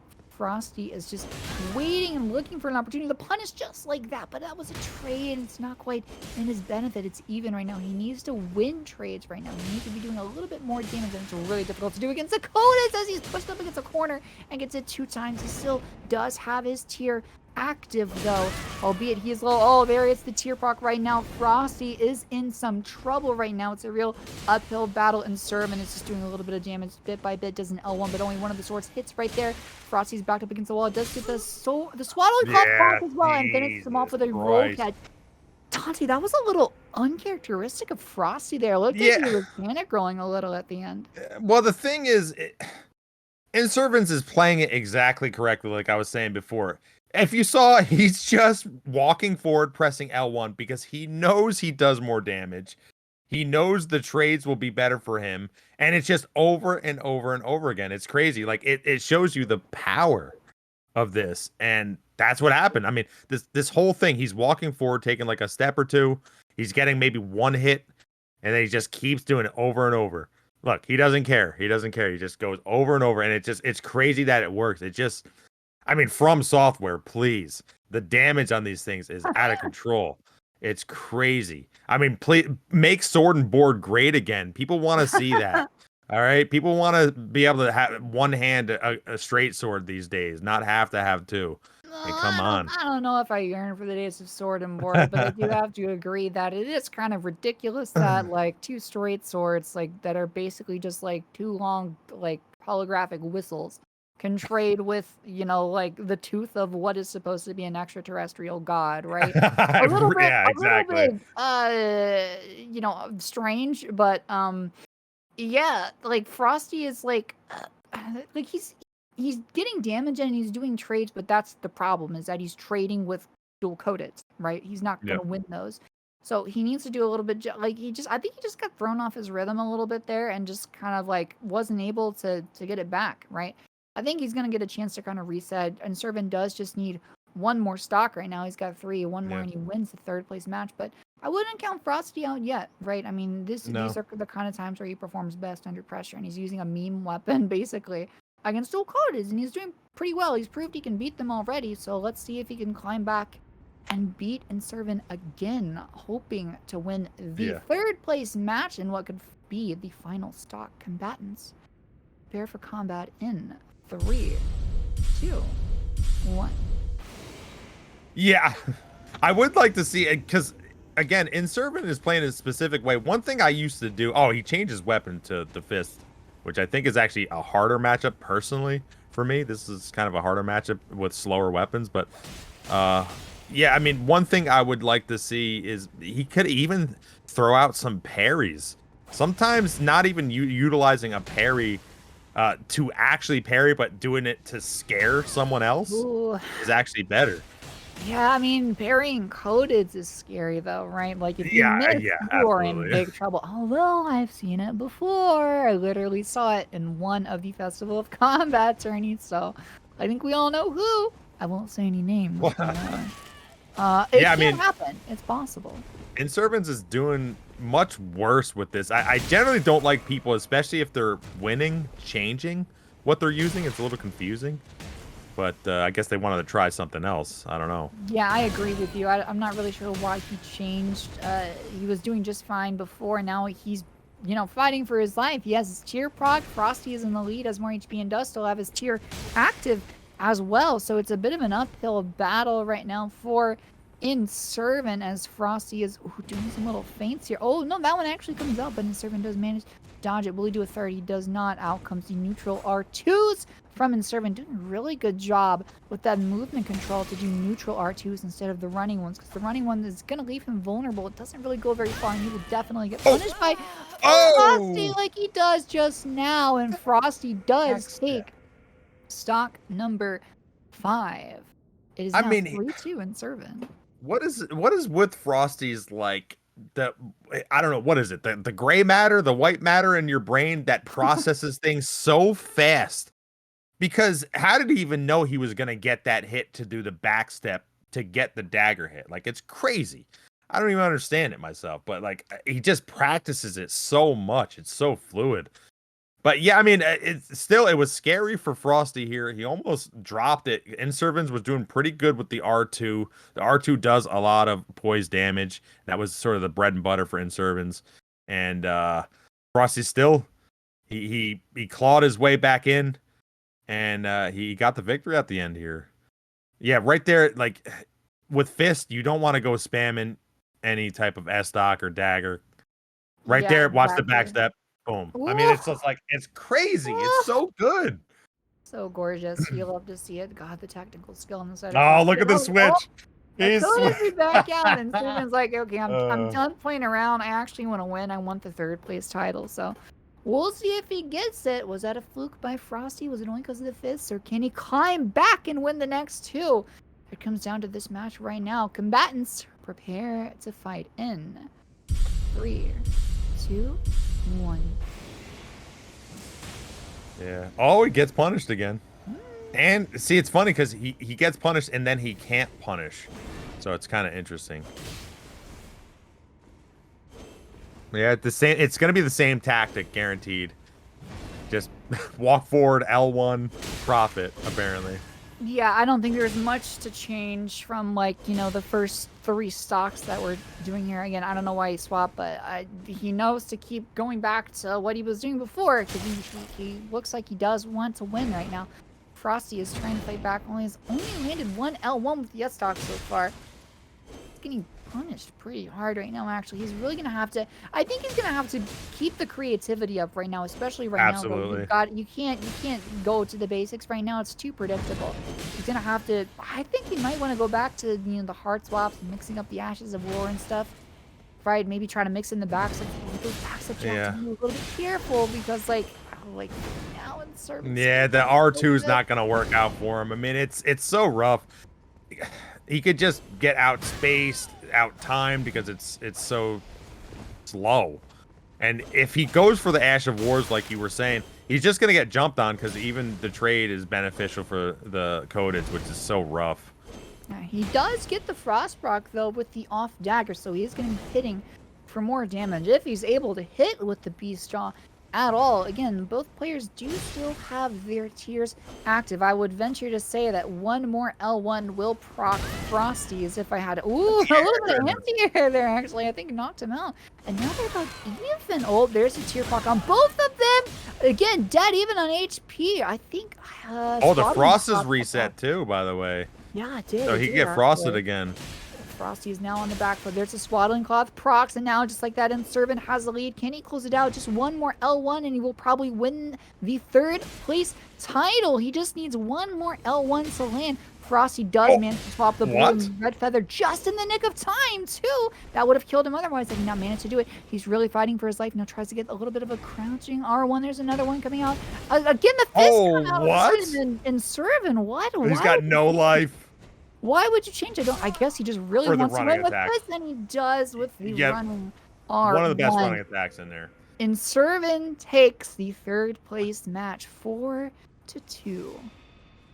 Yeah, I mean, I definitely understand. For that last little bit of damage, taking that running attack of the fist is one of the best in the game. It's so fast. I think it's unreactable. I don't think if you're close enough, I think you basically have to get hit by it. I don't know. Yeah, it's crazy. But yeah, I mean, you saw it here. Frosty was almost bringing it back. Nice jump there, predictive jump. I actually like that. And it kept him safe, but it was just chip damage here and there. Kept going right there. Jump attack right there. Swapping stuff. And I don't know. It's such a tough match. It's almost insurmountable to try to come out of this without losing. I mean, and then the fist come out here. Yeah, like you're going up against Codits, right? He's rocking the claw, so I think props to Frosty for sticking with it, right? I feel like every turn I see him, and he's just playing with a fun build, right? He's just trying to mix it up, just for the sake of trying something different to keep the game fresh for him, and that I have to respect alone. The fact that he even took 2 stocks at all is pretty impressive, right? Yeah, absolutely. And Codits. I mean, I don't know. I have a hard time with my best build against dual straight swords, so I don't think I could do better, at least not without a ton of practice. I couldn't either. That's tough. I mean, just his movement is crazy, but hey, good job Inservins for taking that victory and winning some prize money. You win 10 buckaroos. But we are now here on the finals of the finals, the best 4 out of 7, the best of the NA Festival of Combat Minor, Beven versus Sorry. And before that, we are going to have an ad break. Of course, we got to. I mean, the finals are probably going to be pretty long. I'm assuming they're going to probably pour a little bit of sweat in there. Going to see probably 4, if not somehow more straight swords in this single battle, unfortunately. But it happens. It's good for a reason. People want to win. People want to get prize money. But we will be going to an ad break shortly. And just stick around for the absolute finals. Thank you. All right. We are ready. Are you excited, Sadia? Are you excited? I am stoked to see what we have in the final right now with Beven. Sorry, it's going to be super exciting to watch. Beven, we saw in the semifinals against Frosty, rocking the power stance great spears, running the Vikes. I wonder if he's going to stick with that. Going up against Sorry, who did, I believe, pull out the monk at one point. So yeah, I don't think he's gonna run that against PSGS. I would have to guess no. So maybe we see Carrions or Housestock going up against PSGS. I'm not sure. I think Housestock is the better way to go. I can't quite remember like what's better in that matchup on paper, but in your opinion, what do you think we're gonna see in stock 1? I think we're gonna see 4 straight swords. It's possible that we do see some frenzy madness action. That's kind of an interesting one because they don't do that much damage off the bat, but then once you get the frenzy, you sort of put the fear in your opponent. Obviously, you get the crouch attack of the 2 spears, but the problem with that is also you have low poise because of the rule set. You have only 68 poise, so I don't think that's the way to go here, especially if the other person's running dual straight sword. I don't think that's the way. You're just gonna get posture broken every time. People can use it. Obviously, the attacks come out really fast in the crouch, but I don't think that's the way to go. I just think it's gonna be a somewhat mirror match here. If not Carrion versus what was it? Codeds. We might see that, although I think Codeds is better because they're larger and I think they do more damage even on the most optimal builds. Right. Well, So it's also not split damage. It's pure holy true. damage. So the Yeah. calculation is in their favor. Yeah, so that's what I think. But we do have a poll happening right now until we get our combatants into the ring or whatever place they decide. Sorry gets to pick since Sorry is or I'm sorry, Bevan gets to pick since he's higher seated. Circle. Yeah, I mean, hopefully we Circle. haven't even seen the circle yet I know, today, not right? yet, not in this tourney. We saw Pick it. the circle, Twice last Bevan. time. No. They did not pick the circle. They blew it. But yeah, this is the finals. We are seeing completely different weapons than I expected. Dual glance and shamshear. Wow. Okay. Okay. And just to remind everyone, this is a best of 9. So first 9? opponent, I thought this was 7. it seems to. It's. Oh, you're right. I do see 5 up there, but Mhm. yesterday it was 7. So I'm. Oh, okay. There it is. We do have the correction. It is Okay. of 7. Thank you for that correction. It took me off guard a little bit, but all right, enough stalling. Let's get to it. The first stock of the May 2023 NA Finals. Combatants prepare for combat in 3, 2, 1. All right. This is interesting. I don't know. I don't remember the poise values of Shamshear, but this could be a mistake on Bevan's side. I mean, I know you can get torn up, but if he can break his poise every time, every attack, I don't know if the glance is as good in this matchup. Yeah, he's getting stunned. On the back foot, getting rolled got 3 times in a row. Well, not even rolled. He just started him before he could even roll, and he got the frost proc as well. And just to remind everyone, we have not yet updated the HP bars. It seems so those are not reflective of the current HP of the players on the screen. Although there is a tier proc on the side of Bevan. Oh my Jesus God! Going into a Christ. corner by Sorry. I think you were right about the glances right now because he's just been punished so hard. I know we couldn't see the HPs, but I don't think Sorry fell below like 60% HP. Yeah, that was crazy. I mean, I called it out. I think he is gonna switch because it's the Shamshear is a little bit too fast, especially with some of the running attacks and the spam ability of it. You're gonna get your poise broken and you're just gonna be stuck there. So unless you go first as the glance and you kind of just get spammy with the crouch attacks or even maybe stationary jumps, you're gonna be in a whirlwind and you can't deal with that low of poise. You just can't.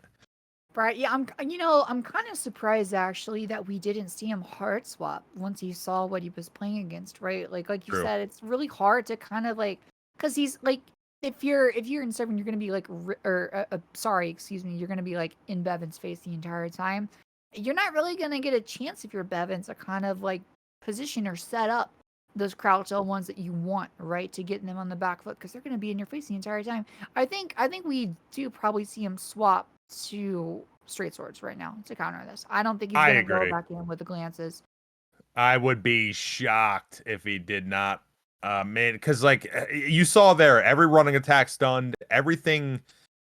They couldn't get their footing in there. Everything sort of just fell apart quickly, and that's what happened. I mean, you saw it there. Poise is very important. People need to know that. Like it's extremely important. So unless you're going first, you're gonna be left in the dust. Yeah, it's a bit rough, but yeah. I'm just trying to look at some poise values right now, and I believe the curved swords, they have it looks like two-hand R1 is 75 poise damage, which is 7 above the 68 allowed for dual spears. Yeah. So right there, you see it every time. It didn't matter. Every time you were getting staggered. So. Yep.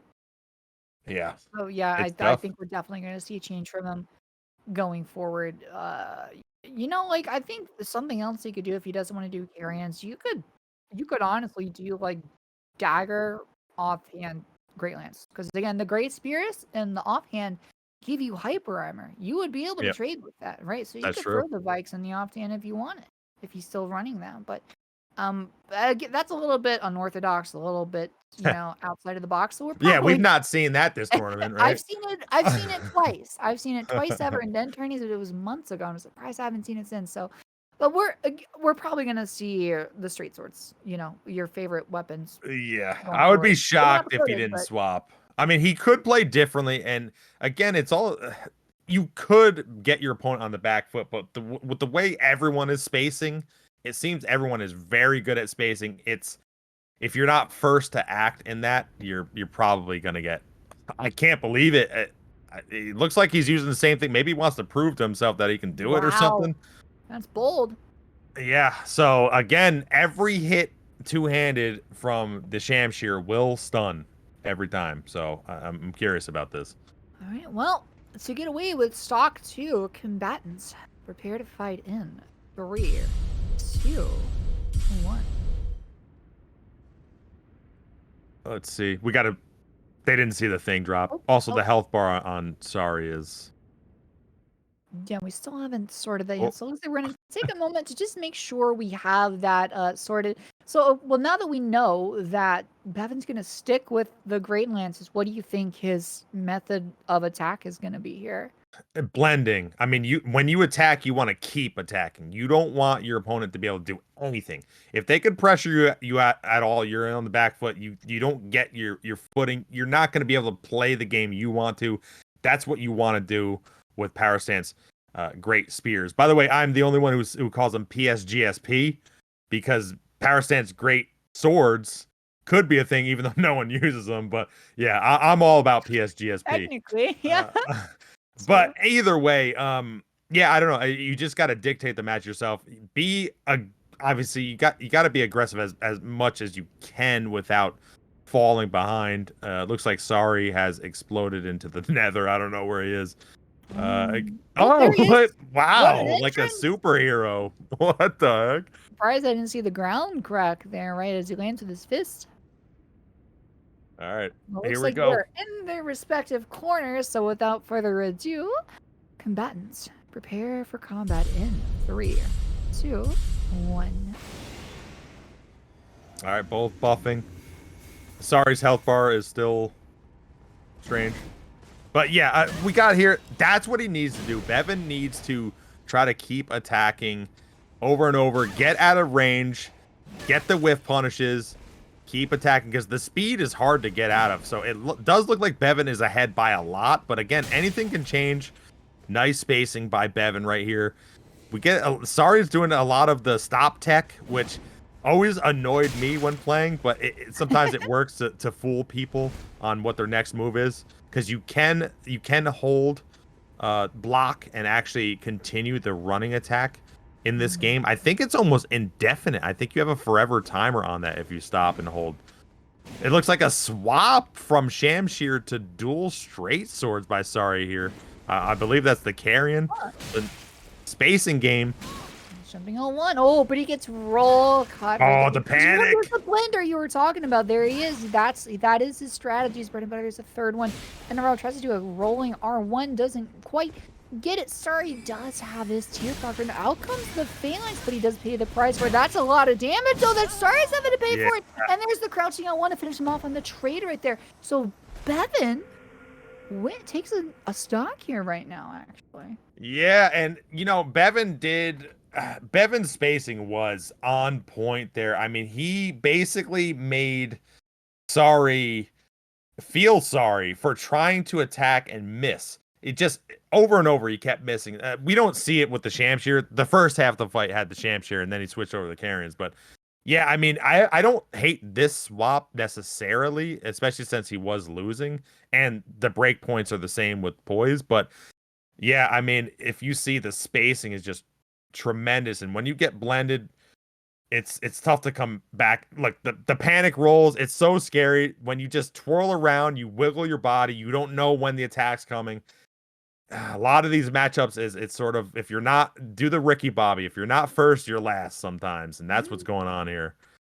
Yeah, I And think then, we really saw like Sorry kind of get thrown out of his element there. Like a lot of times with a lot, we've seen players like they fall behind, like players like Frosty or Josh or whatever, but they kind of stick with the weapon they're running because it just feels comfortable to them. Sorry just kind of panicked in the middle of that. He was yeah. down, but he did panic and swap to power stance straight towards it and just didn't quite look comfortable there through a lot of that. So we'll see what changes now. He's back to the Shamshir. So it looks like he does feel more comfortable with that. Well, we'll see how comfortable combatants prepare to fight in 3, 2, 1.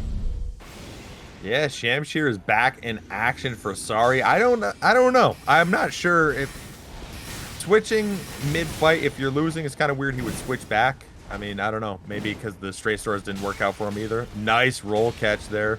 Yes, Ooh. this is what you need, the aggression. First. Always attack first. You don't want to get caught in the blender. You don't want to give up priority. You don't want to give up position. But it's tough. It's tough to do that, especially with some of these devastating whirlwind attack of the dual glance. Yeah, definitely. But it looks like switching back to the Shamster was a good choice for Sorry. Yes, gotten hit twice, but he does have a very, very comfortable lead right now. He's close to a tier 5, and there it is. Was that like 4 or 5 roll catches in a row? That's insane. Getting a lot of health from that, too. Oh my god! What? This is devastating. Beven up against the wall. The number 1 seed. Very, very impressive play by... Sorry, out come the Crystal Darts, just trying to get one chunk of damage. And there's some talisman swaps. There's an heirloom on there. I don't think that was on purpose. I think that was a misclick right now. He's doing some little bit of goblin stepping. Does actually get 2 crouching L1s. Sorry, does still have his tier after though. Beven is not regenning HP, by the way. I should say no swaddling cloth, no blessed Duke talisman. So yeah, that's tough. But right there with the jumping R1 from the Shamshir, and Wow. Sorry takes this stock now and is back in the lead in the final. Yeah, I mean, this is crazy. I don't know if I'm not sure if we'll see it here. But, I mean, he caught him with running attacks over and over. Yeah, right here. Brilliant running attacks over and over and over. And again, like close up here when he gets him to the wall. Yeah, like right here. He does it again. oh, Look at that. And that's the problem. Because you can't poise anything. You can never reset or attack into someone. And that's what I was saying. If you got to be first in this matchup, especially. Because otherwise, you're going to be on the back foot. You're going to be uncomfortable. Going to get all these roll catches. I mean, without the Blessed Dude talisman, I don't know how Beven comes back from this. One trade, obviously, you're out. It's crazy. He was trying right here. He got the double hit. And then I think Sorry sort of took things a little bit slow, waiting. Didn't want to blow it at the end. And then I think he got a jumping attack over here, right? Right. Oh, yeah, he changed to the S stock there. Okay. Yeah, I think honestly, like, if you're Beven, you have to swap. You have to swap because you're going up against this two-handed Shamshir. It's gonna poise break you every single time it hits. Right? There's nothing you can do about it. And like, you can try to delay your rolls a little bit, but like we've seen it so far that Sorry's just been doing a really good job of reading his rolling cadences. So like, yeah, if you're Beven, I mean, yeah, you've won one stock with it, but like, it wasn't super duper comfortably. I think you have to change. I think you have to go to Carrions, or you have to go to like House Stock or something, right? Something different. yeah. I do think the poise is killing him. It's just the fact that he's not able to settle himself in. He's getting hit. He's getting stunned, and then he's just getting pressured. And then the problem with that is you can just get spammed down because their weapon is faster.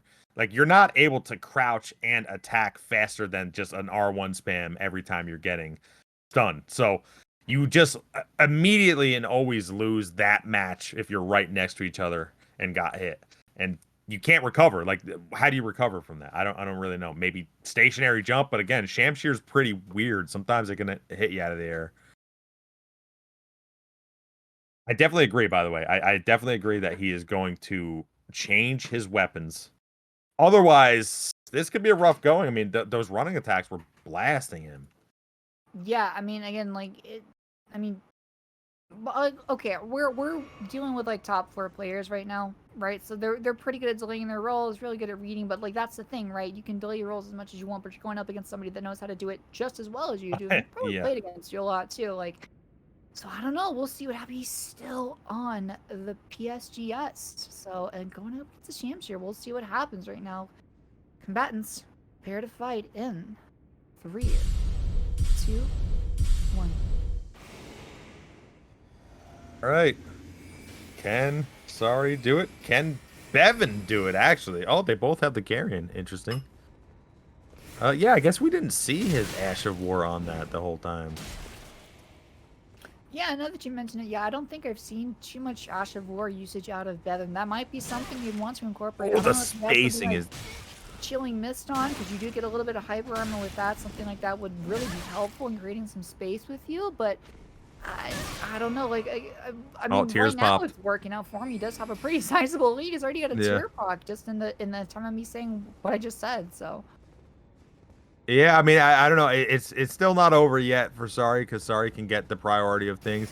Obviously, he can't make too many mistakes, like just getting hit by that for no reason. But yeah, he can't make too many mistakes. Oh, swapping to the straights. I'm guessing that's for power purposes. That's the only thing that makes sense to me. well, the last time you swapped to them in mid-match, it was just like this, and Beven managed to take Yeah. it. So we'll see if he manages to tie it up. Again, Beven's in a corner, though. There's an even trade right, though. Sorry is solo in HP, but it gets two. Oh, I think he ran out of stamina there because he got hit by the crouching L1. Sorry got really, really aggressive. I think he was hoping to get a tier skip. I think he couldn't see it. I think it was too fast, and the wiggle confused him, and that's what I Yeah. think. I don't know. I don't know. Yeah, that was kind of odd there at the end, right? Like that seemed to be the Yeah. fact that he could have gotten out of the way of, and I think I don't know, things just kind of fell apart. But like this is what we saw again in Beven's only other win when Sorry swaps like mid match. I don't know why he's doing this, right? Like because there's plenty of opportunities. I think it's he's had to kind damage. of, like, back. I don't know, man. Like I think his damage is fine, right? I think when he's able to keep the pressure up, he does a good job. I think he should just trust his weapon and trust his skill set a little bit more. I don't think he needs to do the swaps here because he swaps in the middle of it, and it almost seems like he just kind of gets thrown off his rhythm. He does do a little bit of damage here. I think we're about to see a trade after this one. Yeah, watch the damage on this when he spams in the corner here. It's crazy. Yeah, there it comes right there. So he lands one L1. There's another L1. And then the follow-up, the third one right there. And he just kind of, yeah, I think he ran out of stamina, honestly. He just kind of like backed away. He did do 3 L1s there. I mean, you might be right. He might have just not seen the crouching L1 coming out, but he's starting with the Shamshir again. So we're going to see what happens, combatants. Prepare to fight in 3, 2, 1. Yeah, I mean, it was kind of crazy. Even with one of the hits of the straight sword in the L1, he was able to stun Beven. So, I don't know. It's like damage versus sort of interesting running attack speed. I don't know which one's better. Any of them stun. Yeah, well, okay, the thing that we do know, right, is that the two-handed R1 on the Shamshir is going to stun no matter what. You're going to poise break, right? So I think, like, when things like this happen, like right now, right, Sorry's falling behind, he's gotten hit twice, he's trying to keep up the pressure now. I think just kind of, like, just reset a little bit, right? Because Beven, the thing with PSGS, it does take a lot of stamina to hit with those, especially when you're doing crouch L1s over and over and over, since, you know, Goblin Stepping hasn't been a thing for, like, 7 months, right? So, Yeah. have opportunities to kind of reset and regather your footing. I think that's what you should do. You should trust your skill a little man. bit more. Yeah, I mean, the spam, the thing is, oh, the running attack, brilliant. I can't believe he missed that second one, He got though. hit by 2 crouching L1s there, though. But, like, see right there, he's kind of basically caught up. He does get a tier block. He's a little bit behind right now because he got hit by those 2 Talisman crouching swaps. L1s. Now comes the Phalanx, so now he's going to have to be really, really careful. Once this last one comes out, he needs to really just go in. He needs to bait those Phalanxes to come out from far enough away and then try to punish Beven. Not like this, that was a little bit too Oh, close. is this it? Yeah, Like that's it. A trade. So Beven has now won 2 stocks in a row and has the lead for the first time right now in the final. This is crazy. I mean, I didn't expect it. I like what Sorry's doing, but the problem is Sorry's doing the same stuff over and over, and I think that's kind of getting him. Even though it kind of worked with the spam in the middle over by the wall, he's doing the same stuff over and over. It's fairly basic. Now, you can win with basic, you know, true play, obviously, but when you're playing this high caliber of fighters, Beven's going to do a little bit of different things just to keep you on your toes. That running attack, I can't believe missed. That was crazy. Yeah. That should have hit and stunned.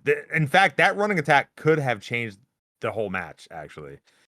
Yeah, because after that, he managed to get roll caught from another crouching on one, and then after that, there was a trade. So, like, if you're sorry, you don't want to trade with PSGS, obviously, right? And see, like, right here, he has one Phoenix left. He gets another one off. And right now, I I didn't even think realize he Sorry doesn't know changed. where to go, but, like, beven reads it very, very well. It just kind of corners him into a wall and forces this panic roll right here. And then Sorry just kind of stands in there and does another one. I don't know why he didn't think another crouching on one would come out, but it did. And Yeah, weird. I think beven just did a really, really good job of reading him there. I've been saying like what Sorry could do better, but I should be giving beven enough credit for adapting because he's been down or tied the whole time and now he's the lead for the first time because he's Yeah, that's doing a true. really good job of reading what Sorry is doing. I do think it is very difficult to deal with that poise, and I agree with the rule set to not allow for that poise to be over because then I mean we've seen it. There's a reason why poise is limited to 68 on power stand spears because it can be oppressive, especially if you're trying to attack into it and you just lose everything. You lose, and it's just constant back foot, constant roll catch. So I get it, but it is tough when you get stunned by everything. Anything that hits you stuns you. But he's playing it really well, especially with how well these players are to not get hit first, to space it just enough to know when to attack. I mean, we're not seeing that many jumps either. This is basically grounded games. Pretty interesting. Yeah, definitely. We haven't. That's a good point actually. I haven't seen too many jumping L1s on the side of beven. Right, he's just kind of Yeah, relying on those crouching L1s and kind of baiting these trades, right? Even with a yeah, couple of neutrals and I've seen a couple of like rolling and crouching R1s too, just to kind of mix it up a little bit. But I yeah. think the main strength of him right now is just reading like what Sari is doing. He's done a great job adapting so far because now he's up by a stock. Yeah, Has a chance to win 3-1 right or now. 3-2. I'm curious. I don't know. Can this go to game 7? That would be pretty interesting. I Oh, now if based it, on how long it's taking them to get in the world, I wonder if that means somebody's switching something. Very possible, actually. Yeah. We're still waiting for the two finalists to get into world and setup. So that could be entirely possible that Sari is reevaluating and looking to mix it up because now he's probably thinking, all right, well he's figuring out the Shamshir, right? There's not too much I can do with this. Yeah. The straight swords haven't worked when I've swapped, right? But I mean, maybe if he starts with them, it might be a little bit better, right? Because every time he's swapped, he's been down. He's less than half HP. It's kind of in the middle of like chaos, right? I mean, but outside of that, right, if you're sorry and you're not running the Shamshir, and if you're not feeling confident in the straight swords, do you maybe mirror BSGS? No, I wouldn't. I mean, I would go with something. I don't even know. Maybe Fist are even better at that point because I think Fist might even be a pretty good matchup Yeah. considering the poise situation. You think maybe using like Flaming Strike and stuff like that? I mean, that seems to be the Flaming most Strike common is active huge, word yeah. with the But Fist again, weapon. it's kind of one of those things. Flaming Strike wouldn't do enough damage if they traded, but at least it would reset it if they were trading. So that's one thing to look at. But I don't. I kind of like the Shamshir. I just think he needs to maybe even throw out some running R2s or something. Do something slightly different. Maybe more jumps. Maybe I don't know because I do think beven is probably good enough to anti-air with those. Yeah. So maybe that's not the best idea considering. And you know what? I'm gonna throw it out there. Maybe just parry. GG, no re, get Barry, the the win. crowd PSGS, you're a madman. But yeah, I don't know. Shamshir seems to be working, especially with the poise. I mean, Shamshir's good in general. Maybe even use something like Shamshir with Rot, put some sort of something on it. Yeah, that's a good Mm, idea too, actually. We haven't g- seen him try to incorporate any sort of status right like that, right? Like I think Yeah, the rod is a really good idea. It'll put a little bit more pressure. If yeah, if you can force him to bolus and stuff, that might be your saving grace right now. That might be the Hail Mary that you just need is using some sort of status like that, right? So I yeah, think going forward it's entirely possible we might see him try to use some drawstring grease. yeah. Because if you get someone in the corner with that low of poise, you are free to spam as long as they're there. You can just spam all you want because they can't do anything. So that would be an interesting tactic if they can maybe back them up to where they need to have a bolus and then, just bash them up. Yeah, definitely. I honestly think that might be what he wants to do right now because when Sari has been having success so far, right? It's been when he's able to keep uh like when he's pushing Bevan into a corner, when he's got him up against the wall, like we saw in those first 2 out of 3 first stocks, the first one and then the third one, like, there were like 3 instances in which he got like roll catch after roll catch after roll catch, right? Like 3 in a row Yeah. up against the walls, Yep. right? So I think that's what you want to do right now. You want to try to find a way to get Bevan on his back foot, and I think maybe incorporating some sort of status or drawstring grease is the way to Yeah. do that. So. Oh, Braun the Goat in chat did mention, and I forgot that this is a rule, is you can't swap your build between matches. But yeah, I mean, he is on a sort of like Frost and Magic build, so he might not be able to have a Shamshir that can do that effectively and actually have damage with it. Oh, we So might I don't be know. changing map, it looks like. Oh, that's Very exciting. interesting. Circle map, maybe. Maybe. Please, please, I would love it. I'm very excited to see that. Yeah. I think the reason I like that so much is because of the way the lighting is set up, it kind of reminds me of Hades Tower from Dark Souls 2, right? Oh, I love Hades. I love the Hades Favorite area. the halberd, right? The I think that had the, or am I thinking of? Spear? There's the Hade Knight Spear. Yeah, maybe that's it. I thought there was a halberd. I'm going crazy. But yeah, that was Dark Souls 2, right? Yeah. Oh, Yeah. well, we are in the same arena. It looks like.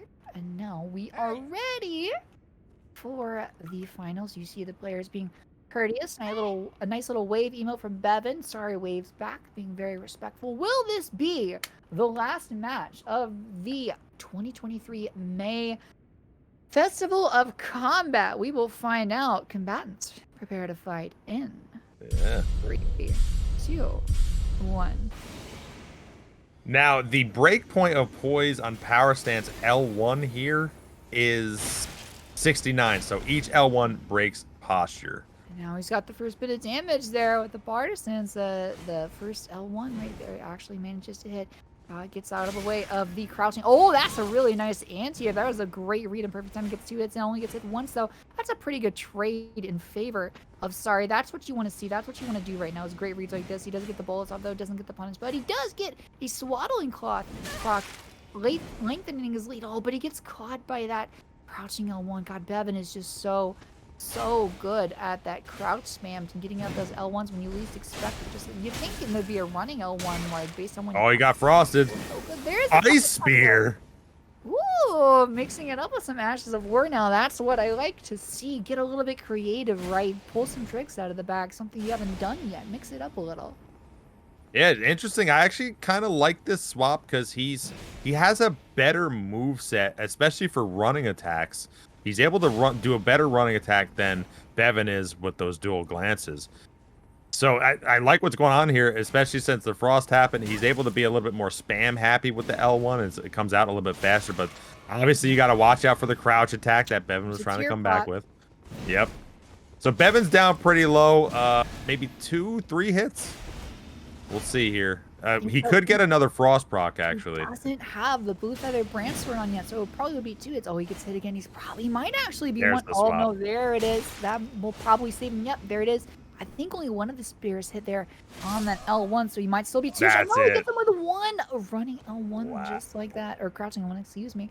And now, Sorry has pushed the finals to a game 7. Very, very exciting. This is what I like to see. This is what you want to see in the finals like this, right? Players adapting to what they're seeing and changing their builds, and you get these really, really competitive, fun matches, right? Where like things just kind of come out of left field. Like we saw him finally swap to like power stance spears, like something a little bit different. We saw the ice spear come out inside of Bevan, mixing up some Ashes of War we haven't seen yet. Very, very exciting to see. So going forward, like if you're Bevan, do you change what you're doing, or like now that you've seen the power stance spears, you just kind of like, just Yeah, like, you definitely don't change the weapons at this point. You're kind of you're committed. You're 6 matches deep. Changing the weapons to me would be absurd.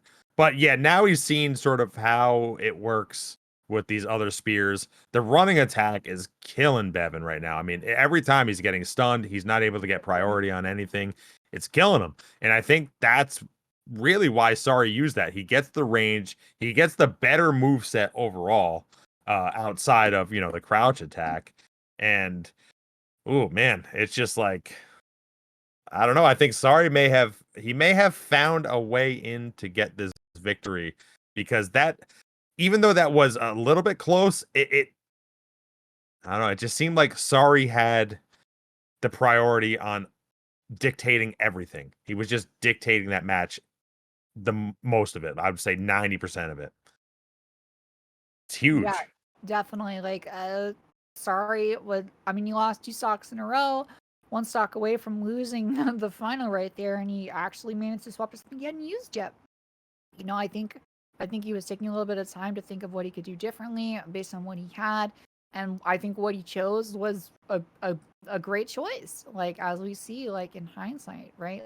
It's not something I would have thought to do. I kind of forgot about power stand spears, right? But it's working really well for him. Those running attacks are doing well. He's got the swaddling cloth on that's really helping as well, regenerating a little bit of HP even on those phantom hits, right? Yeah. I think he just comes back in. He keeps that aggression up. If he can just get the lead early, I think he does well. Because it seems like, based on what I've seen so far in these stocks in the final, whoever kind of gets the lead first is the one who walks away, outside of maybe the second stock that we saw. Yeah, it's kind of crazy. It usually is how it is. You get ahead and you stay ahead. And we shall see the absolute finals, barring some sort of bizarre event where they trade and it's a double death situation. The finals of the NA Minor May 2023 Festival of Combat tournament. Let's do it. Combatants, prepare to fight in 3, 2, 1. All right, they both buff. And a little bit of punish there. That's Frost build up, I believe. Both have the phalanx out. Oh, that's stunned. How many phalanxes does it take to stun? I don't know that. On 68 poise, I think only 2 or 3. I want to say 2. Oh, he's panicking. He's jumping, panic. Oh, man. Beven now has a good little lead. Oh, but Sari's not giving the weight for free. They're almost even right. Oh, now they are connected to the swaddling cloth. Oh, but he pays for that punish right there. Nice little crouching L1 does get the frost. There's another L1 and gets the tier proc as well onto Beven. So Sari now has a lead, albeit small. He does still have his tier active. Oh, there's a nice crouching L1 to pop that tier. And the swaddling cloth helps Beven regen HP, but he pays the price for that L1 right there. Does get the bonus. Almost gets pushed off the map, actually pushed into the corner. Now he's 1 HP. He's going to swap to the blue feather branch sword. He does, and also the red feather branch sword. Now he's keeping up with the pressure, now trying to do a jumping R1, mixing up a little bit. Does get punished right there. I think one that was hit left. And wins with the crystal dart. Sorry, what a great job of coming back for losing 2 stocks in a row, and then comes back and wins 2 stocks in a row. Sorry is your Festival of Combat May 2023 champion. Congratulations to Sari. Really well played. I mean, I think we see it in the, is it right here? Might see it in the pocket. Yeah, he's down below a lot with the crouch attacks. He gets anti-aired, but in the middle here, he starts spamming. And I think you can sort of go around that. He only hits on 1. Things kind of get reset. Frost procs. Sometimes this happens to me. Sometimes Frost will proc, and I didn't get hit. I rolled it, but I'm sort of stunned, like, as myself in my brain, and I get hit by the next attack anyway. And that's what happened there. It looked like he gets the roll catch here. Weird mistake here by Beven to go for that. Ballas gets punished for it. I can't remember what happens. I mean, also, I kind of want to say, at the beginning of this replay, we saw Sari kind of do like this 180 L1 and only one of the spears hit. If that misses, this could go in an entirely different direction. That one L1 kind of shifted the course of the fight in that little 5-10 second frame, right? He was able to fight back and win a lot of L1s. The swaddling cloth was really, really helpful, getting a lot of procs on that to regen the HP on kind of like distance that HP gap that he was getting, right? Like, kudos to Sari for we saw Beven adapt to Sari, and then there's so much back and forth, and that was really, really exciting to see there at the end. Man, Sari really pulled out all the stops to win that. Great job, great use of the running L1s, great job not getting vortexed a lot here and there, especially in the last 2 stocks. Like, that was an exciting final to have. I'm very pleased with that. Yeah, I mean, it's incredible. If we could see the bracket real quick, just sort of go down the run down it, I guess. But yeah, it's we see the champion is sorry. That was a really hard fought match. I mean, best out of 7. Every now and then we see a wash where it's like 4-1 or 3-0 or whatever it is. But not in this case. This went down to the wire, and sorry pulled it out. I think just sorry. I don't know. I think he dictated the match. I think he knew what he was doing. He got the stuns because of the low poise, and he just won. He got the frost procs, he got the damage, he got the punishes, and that's what happened. But yeah, Beven goes 2-0 against VegGeorgie. Of course, Beven was using what was he using against Raskills? I forget, but 2-1 against Raskills, 3-1 against Frosty. Sorry, their road to victory was 2-0 against FoolishMeta, 2-0 against Joshy, 3-0 against Inservin, so they didn't even lose a match at all Yeah, until not the until finals. fighting beven. Exactly. So that was incredible. And of course, congratulations to Inservins on the bronze match. Of course, probably the fan favorite. I mean, I know he was definitely a fan favorite in my heart using the what is it, Beast Jaw and Dagger. So I mean, pretty incredible play by them. And yeah, I don't know. I thought this tournament was pretty awesome. What did you think? I thought it was amazing. I got to see a lot of builds that I haven't seen in a tournament setting before. I think this is also the very first time that I've casted a tourney that beven's in that he's lost. I've Oh, never casted a tourney so that he's failed beven you. yeah, if beven's been in a tourney I've cast well, I wouldn't say he failed me. Hold on. It's- if beven's been in a tourney that I've casted, he's won every single time. So this was like a pretty big upset based on my experience and what I've seen so far. Got to see it's really nice to see players like one of my favorite things to see is like when things are going wrong, right, for a player and they're down by 2 or even 3 stocks sometimes, and they just take a second and they just reevaluate and like Yeah. recompose themselves and then get their composure back and they just adapt and it works. And that's like that's something that's cool, so cool to see because that's really hard to do, right? Because like I mean, you're in the finals, you've got like over 130, 140 people watching you. It's really easy to crumble under that pressure. A lot of Yeah. people do, right? So it's really impressive, and I think we should appreciate that ability to just kind of like take a moment and just reset and get your bearings back. Absolutely. Yeah. I mean, I don't know. I personally I would have liked to seen Bevan change his weapons because I thought the poise was killing him. But again, hey, he was comfortable with it. He did get 3 wins. He took some wins off the person who didn't lose the whole match. But yeah, I mean, sometimes adapting is one of the more important things, especially if skill levels are fairly even, right? A little up, a little down, whatever. So yeah, I mean, I could definitely see that. But I thought this tournament was great. I thought everybody here has been great. I would like to thank everybody before we sign off. Obviously, I'd like to thank Sadia Moon for coming in here and doing co-commentary. You were actually quite speedy, I think, in one of the last couple of matches. I love it. I mean, it was just you're It's rattling it off. exciting, man. You It have was to keep great. up.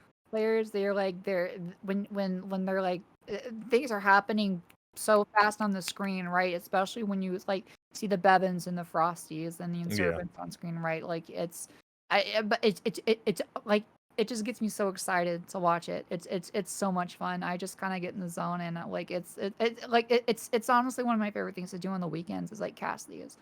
It's such a blast. I yeah. love watching it. It is a Love lot being a of part fun, of it. definitely. And on the back end, I really want to give a huge shout out. A lot of people don't know how much Notshell is doing in the back end. They're doing the OBS, they're doing the passwords, they're doing the whatever cheat engine thing to get all that stuff Mhm. in the world. Everything. Yeah, they're doing all the names being swapped, all the health bars, all everything. They're doing everything. And the fact that it even went smooth at all, especially with the semifinals and finals, is a credit to how well Notshell's doing it. I really want to thank him for that. And I want to thank everybody else, all the viewers, everybody who was here to see this. And I hope you guys had fun. I love this community. I hope we continue this on forward and to higher grounds. Thank you, everybody. And we are going to get out of here. Thank you.